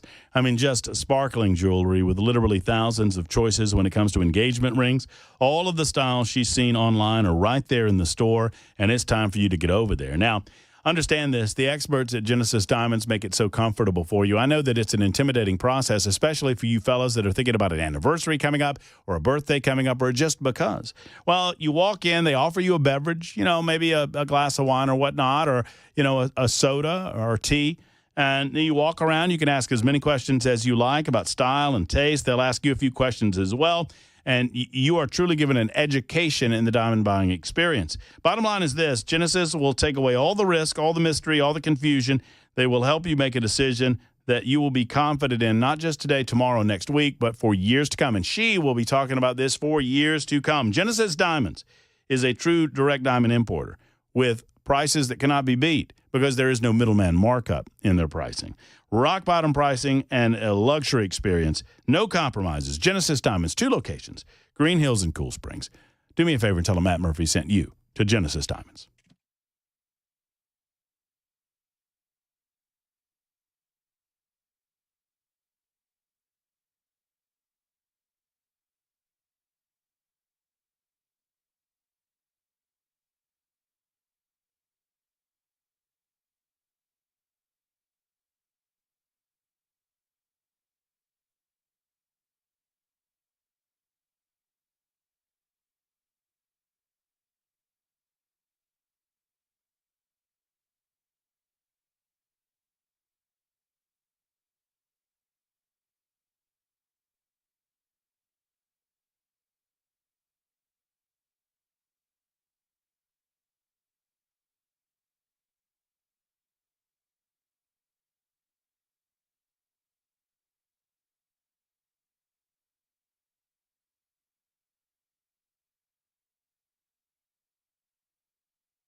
Right now in Middle Tennessee, a man is under arrest for allegedly stalking women at a Bellevue workout gym. And Doge headed next to the Department of Veterans Affairs. These stories in the day's closing money news at 6:30 on Super Talk 99.7 WTN. Indeed, Mr. Weaver. About a minute until that newscast. Super Talk 99.7 WTN. We'd love to hear from you. 615-737-9986. If you would like to reach out in telephone fashion or on the Super text line. 1063 says Congress has been worthless because we don't hold them accountable. So true. It is true. I've talked about this many times over the years and many times with you in the afternoons on Super Talk 99.7 WTN. Congress, I mean, to put it simply, they've handed their constitutional responsibility over to the executive branch. And why wouldn't the executive branch take it? If you want to know why there are so many executive orders, it's because Congress has given the executive branch the ability to elicit those orders. Because if you hand them some wide open field of vision, some wide open range for them to fire in any direction of their choosing, well, they're going to fire in any direction of their choosing. Example, the one that I give all the time is OSHA, right? I think OSHA... The OSHA legislation that was passed by Congress is some in the neighborhood of 6 pages long. And my good buddy Jay St. Clair can tell you better than me, but it says essentially something along the lines of, health and safety is real important, and the occupational health and safety standards, government has a necessary responsibility to make sure that workplaces are safe for the workers that are in them. And so Congress authorizes the creation of the Occupational Health and Safety Organization, or Safety and Health Organization, OSHA, and the organization will create standards as it sees fit to guarantee safety in the workplace. Like, that's a paraphrase of all it says. Now, you go to OSHA, as it exists, that's OSHA as it's created. Congress said, hey, go create some health and safety standards, will you? Make sure folks ain't walking under ladders and such. Now that the regulations are like 4,000 pages long. Like 4,000 pages long. Isn't that Congress's job? Congress creates the laws. The executive branch executes the laws, and the judicial branch interprets the laws as to their constitutionality and to legal remedy if it comes up in the courts. It's the way it's supposed to work. Sally writes in and says, Bob called. He said to stop talking about legal crap. You're not a lawyer. Oh, my good friend Bob. Hey, we're going back to Tim's Ford Lake. You mean? I honestly wasn't sure if it was that or the other one. It's Tim's Ford. Yeah. It's Tim's Ford. Yeah. Lake. Yeah, you said it right. I said it correctly, right? Yeah. You weren't sure, were you? Well, no, I was going to say you mean Tim Ford's Lake. Tim Ford's Lake. Yeah. For those who don't know, I did a couple of shows in my midday show from noon until 3 last summer at Tim's Ford Lake. And for the better part of a show, I didn't have the super text line I've been running. And for the better part of a show, I was calling it Tim Ford's Lake because I thought some dude named Tim Ford created a lake. Yeah. Made sense to me, right? Still kind of makes sense, actually. It does. Well, it turns out the family name is Timms. And the Timms family had a fjord or a place to cross a river, right? A ford or fjord, right? So, and that was known. Guess what it was known as, fellas? What's that? Tim's Ford.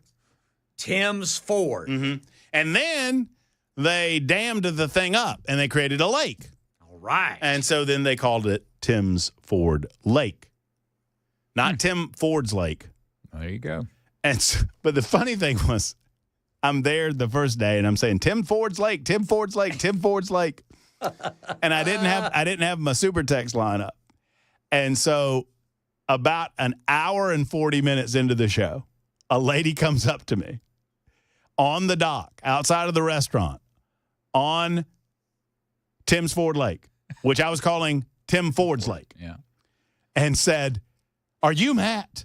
And I said, "Yes, I am. Hello." And she said, and I quote, "For the love of God, will you start pronouncing the lake correctly?" And I said, "What?"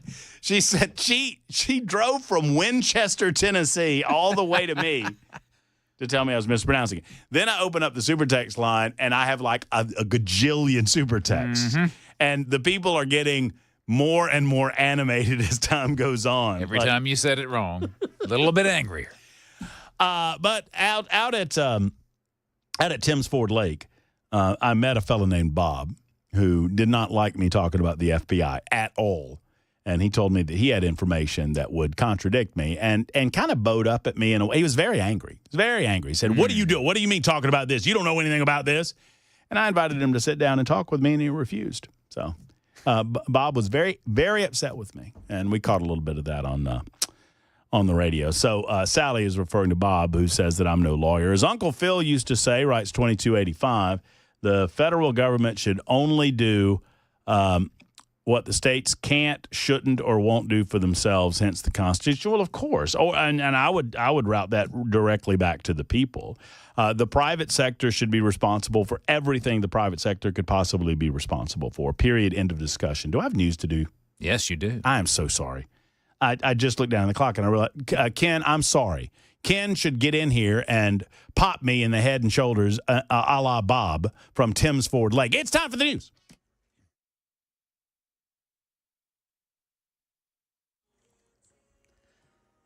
Got the full forecast and traffic in 5 minutes. Right now in Middle Tennessee, a man accused of stalking women going into and out of a Bellevue workout gym is under arrest. Channel 4's Dryden Quigley reports the man would allegedly sit in his car all hours of the day as women would walk in and out of the burn boot camp. For her safety, she didn't want to go on camera, but one of the victims told us that for weeks he would sit and watch her, never getting out of his car.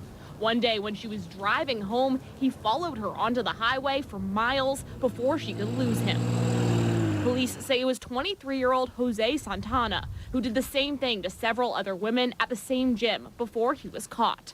Ashley Westby says she heard about it and used it as a reminder to be cautious. I definitely try to scan the area when I'm taking especially my kid to the car, making sure that there's who's close within a distance, and always make sure I have him closed off to the car, and try to have a good self-awareness. Money News, Michelle Frenzen. Major market indexes closed on gains Wednesday, ending a 3-session losing streak. The Dow up 494 points. The S&P 500 climbed 65, and the NASDAQ was ahead 268 points. Stocks rebounded after President Trump pulled back on some of his tariffs, raising hopes that the White House could avoid a trade war that could boost inflation. Ford and GM stock led market gains after Trump said he was granting U.S. automakers a 1-month exemption on tariffs for Mexican and Canadian imports. Some retailers making cautious forecasts, waiting to see if consumers will pull back on spending. Abercrombie & Fitch is predicting 3 to 5% sales growth in 2025, even after 2024 sales grew 16%.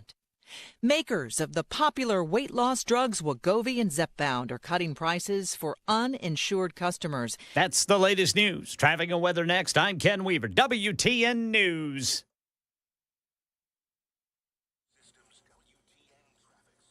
Got a crash 24 eastbound at Briley Parkway, 65 northbound at Long Hollow Pike in Goodlettsville, then in Berry Hill, 65 northbound at Armory Drive.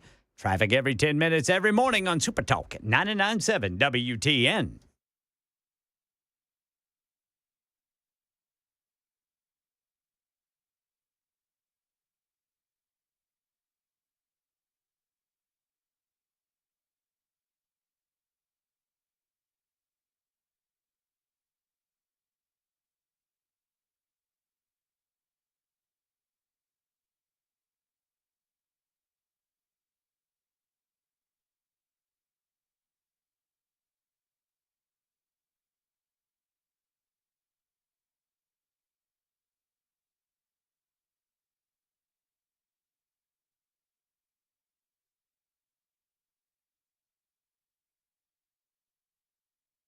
Hello, folks. It's Matt Murphy, and I'm here to tell you about Defend Systems, but I'm also here to tell you about God-fearing gun owners, considering that Brink Fiddler and I were just talking about that. Obviously, Defend Systems is here for you when you need them. If you're a decision maker at a place of business, if you're a decision maker at a church or at a school, any place that people gather, you're invited to contact Defend Systems and get them into your business to help you understand what to do in the unlikely event that you have a situation like a workplace violence situation, God forbid, a shooting situation at your facility. But I'm here to talk to you about GodFearingGunOwners.com as well, because Brink Fiddler also owns an apparel shop. You can find it at GodFearingGunOwners.com.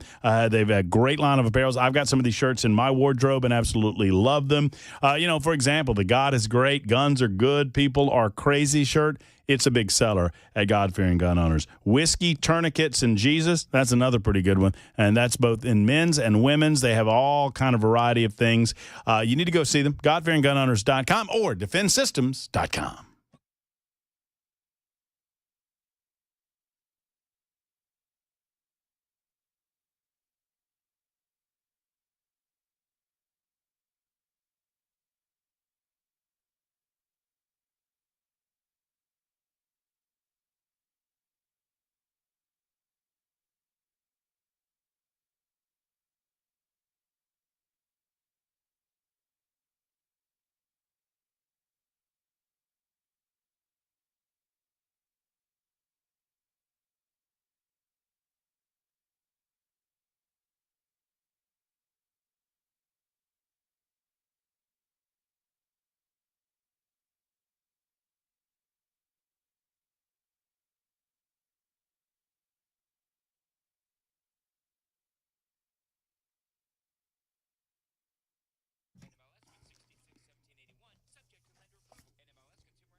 Hello, friends. Matt Murphy for U.S. Pest. It's time, right? I mean, March is here. That means it's time to re-up your pest protection with U.S. Pest. The purpose of pest control is simple. The very existence of pest control is found in the value of the key role, that is to prevent insect and rodent-borne diseases. You do this easily by preventing those insects and those rodents on your property. They offer full-service pest control at U.S. Pest. They'll take care of the spiders and the ants and the ladybugs and the mice and the silverfish and the roaches and much, much more. They also offer termite protection. Every home in Tennessee is threatened by termites. It's time to get protected. They offer preventative and corrective services with a 100% money-back guarantee and crawl space protection as well. Schedule a free pest and termite inspection today at uspest.com. That's uspest.com. I love J.K. Brister. I love Erica Brister and the team that they've assembled at U.S. Pest. They are truly like one big family, and they are protecting your home, every home in Middle Tennessee, with constant 100% money-back guarantee protection with U.S. Pest. Go to uspest.com, uspest.com, or give them a call at 590-1260 for U.S. Pest.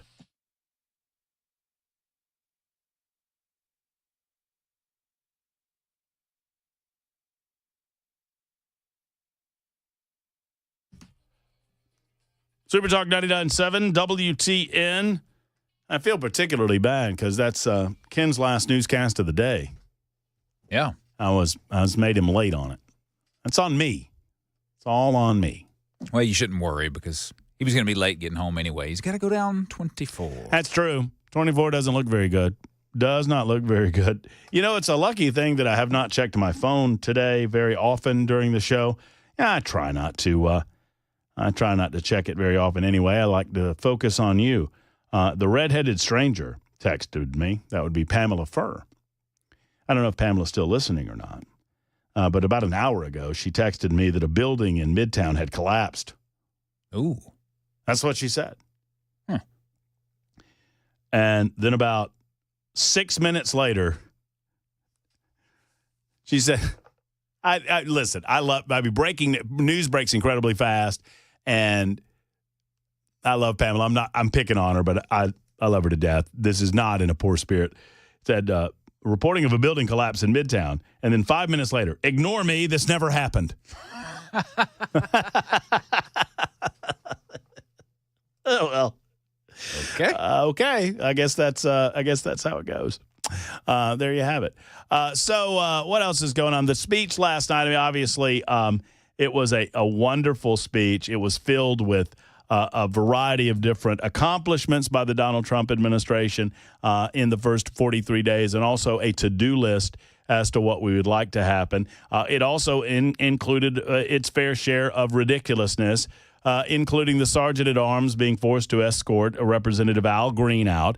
Democrats had their protest signs, which looked like you ever been to one of those live auctions?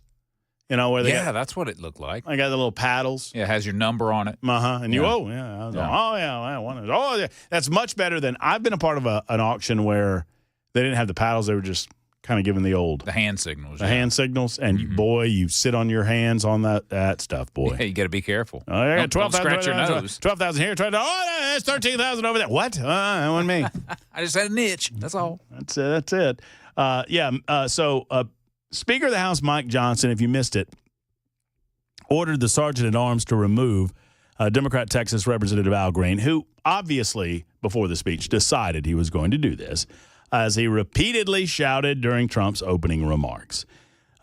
Johnson, warning, as a handful of Democrats attempted to disrupt him, members are engaging in willful and continuing breach of decorum, and the chair is prepared to direct the sergeant-at-arms to restore order in the joint session.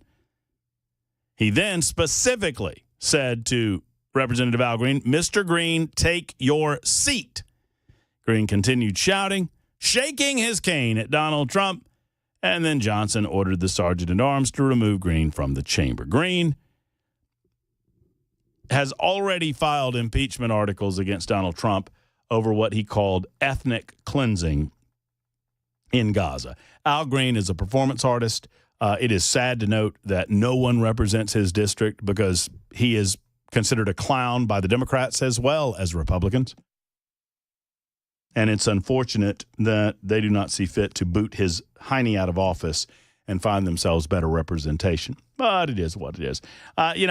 Some this morning wanted to compare that to Joe Wilson. Congressman Joe Wilson, I don't think he's still in the Congress. He might be. I haven't looked it up. From South Carolina, I had a chance to meet him a couple of years after his outburst at Barack Obama, where he could not contain himself. Barack Obama made some comment about Obamacare, as we now call it, and Joe Wilson famously, or depending on your point of view, infamously said, "You lie!" And that's all he said. That's what he said. You lie, and that was it. There's no comparison. I mean, is it a breach of decorum? Yes. Did Barack Obama look shocked? Yes, because that was back in the day when it was a shocking thing to do. He said 2 words and shut up. That's one thing. Is that a breach? Sure. Is it comparable to what Al Green did? No. Of course it isn't. Al Green started yammering and would not shut up until they removed him from the chamber. Shaking that cane. Boy, I remember back in the day when you might get beat viciously about the head and shoulders with a cane. Preston Brooks comes to mind. If you don't, just look it up. I think it's Preston Brooks. Oh, what was the guy's name from Massachusetts? Preston Brooks was from South Carolina, I believe. Charles Sumner. The caning of Senator Charles Sumner. The caning of Senator Sumner. So if I'm remembering the story correctly, because I love bringing up this story when people say, boy, it's never been worse. Oh, it's been worse. So Preston Brooks was in the House of Representatives. Charles Sumner was a senator from Massachusetts. Sumner was an abolitionist. He wanted the ending of slavery, and he gave a speech on the floor of the Senate, and essentially he made reference to some family members of Preston Brooks in his speech and talked badly about them. Preston Brooks believed that this was an egregious attack on his family to the point that he left the House and went over to this. And Sumner was apparently done with his speech, sitting at his desk. And Preston Brooks left the House of Representatives, walked to the Senate, and proceeded to beat viciously about the head and shoulders one Senator Charles Sumner. Metal-topped cane, it says, too. Sumner had to, I think Sumner had to crawl under his desk to get away from him. Wow. So Preston Brooks, I forget what happened to Brooks, but Sumner spent like 2 years recovering from his injuries. It was bad. It was a pretty vicious caning. Brooks resigned. There you go. But then was immediately reelected. But soon thereafter, he died at the age of 37. Oh, well, probably drank himself to death or something. What year was this? This was right before the Civil War? 1856. There you go. So things were a little heated back in the day when we were debating abolition of slavery. Jersey Judy is next. Hello, JJ. Hey, how are you? I'm wonderful. It's good to see you last night. Yeah, same here. Thanks for taking my call. Of course. First, I just want to say your haircut, I think, is fine. So tell everybody to shut up. I will. Can I tell everybody that Jersey Judy said to shut up?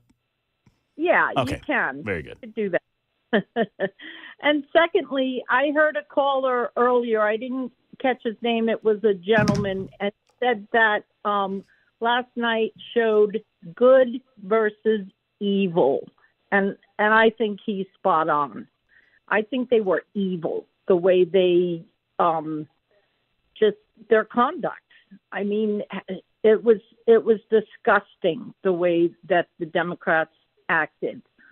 So I just think they've now revealed themselves who they really are, and if people can't see past that, then I don't get it. Well, and I think the characterization is apt. I think it's a worthy conversation of having, Jersey Judy. And I don't understand a group of people that have become so deranged and obsessed regarding their hatred of one person. In this case, we're talking Donald Trump, that they can't set that aside for a moment to stand up and applaud a 13-year-old brain cancer patient. I know.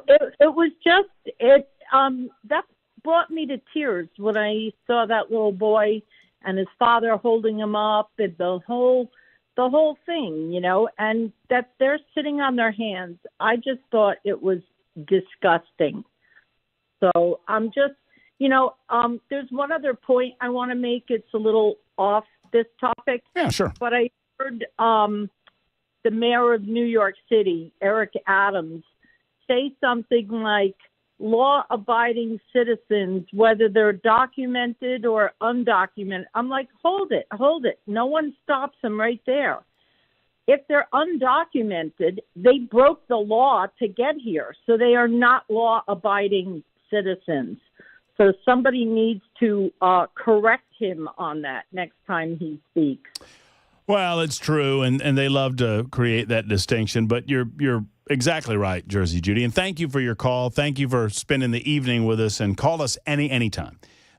Obviously, it is a violation of American law. I don't know the code directly in front of me, but I could look it up to cross over into the country without the proper documentation or to do so the legal fashion. We do create a distinction, and obviously Donald Trump in his administration, through Kristi Noem, the Secretary of Homeland Security, and Tom Homan, our, quote, border czar, we have placed a distinction between individuals that violate that one law versus individuals that come into the country and then proceed to violate other laws. We are prioritizing those criminal behaviors within our country first and foremost, and then we'll get to the others secondarily. We'll get to this, and we'll be back in a moment, 52 after the hour. Super Talk.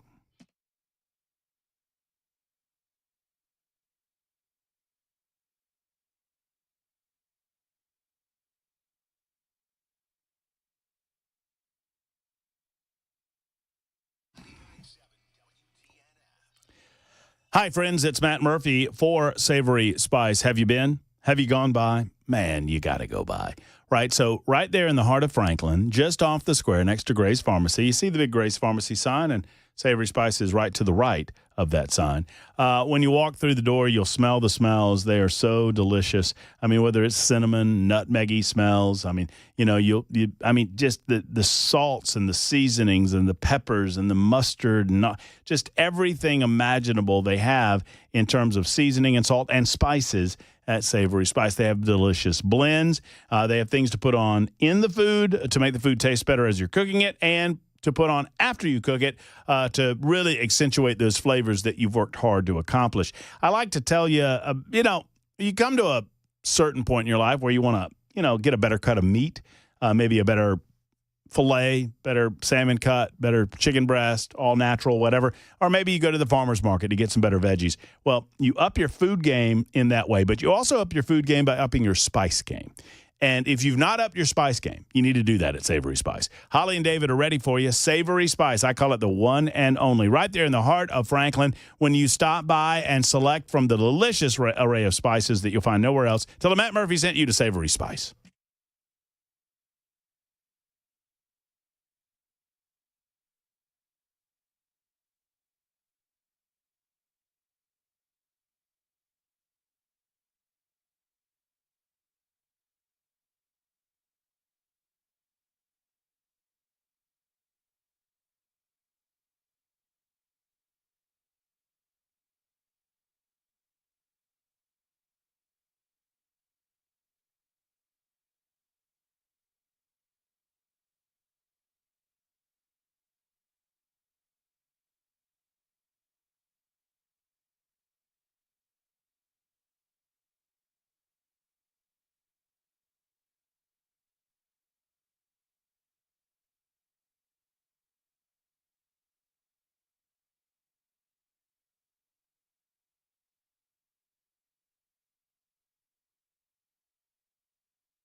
Friends, I tell you all the time that the one and only builder that I would recommend for post-frame building for, your typical pole barn or your barn dominium or your equestrian space is Stoltz Co. And you got to go to the website to see what we're talking about. These are beautifully framed buildings. They pride themselves in producing higher quality buildings at reasonable prices than anybody else working in this industry today. They provide custom solutions to Middle Tennessee and Southern Kentucky. Here's the details. If you have land and you want to improve the quality of that land or the value of that land, what a great way to do it by putting up a pole barn or a barn dominium or a garage space, equestrian space, or event space. If you want somewhere to hang out on the weekends, what a great idea. Maybe a future home, maybe a place for the in-laws on your property. Whatever your need, they can accomplish it at Stoltz Co. You go to stoltzco.com. That's STOLTZ co.com, stoltzco.com, or call 615-622-5992, 615-622-5992, and tell them Matt Murphy sent you. The customization is unimaginable. I mean, if you can dream it, they can do it at the one and only Stoltz Co.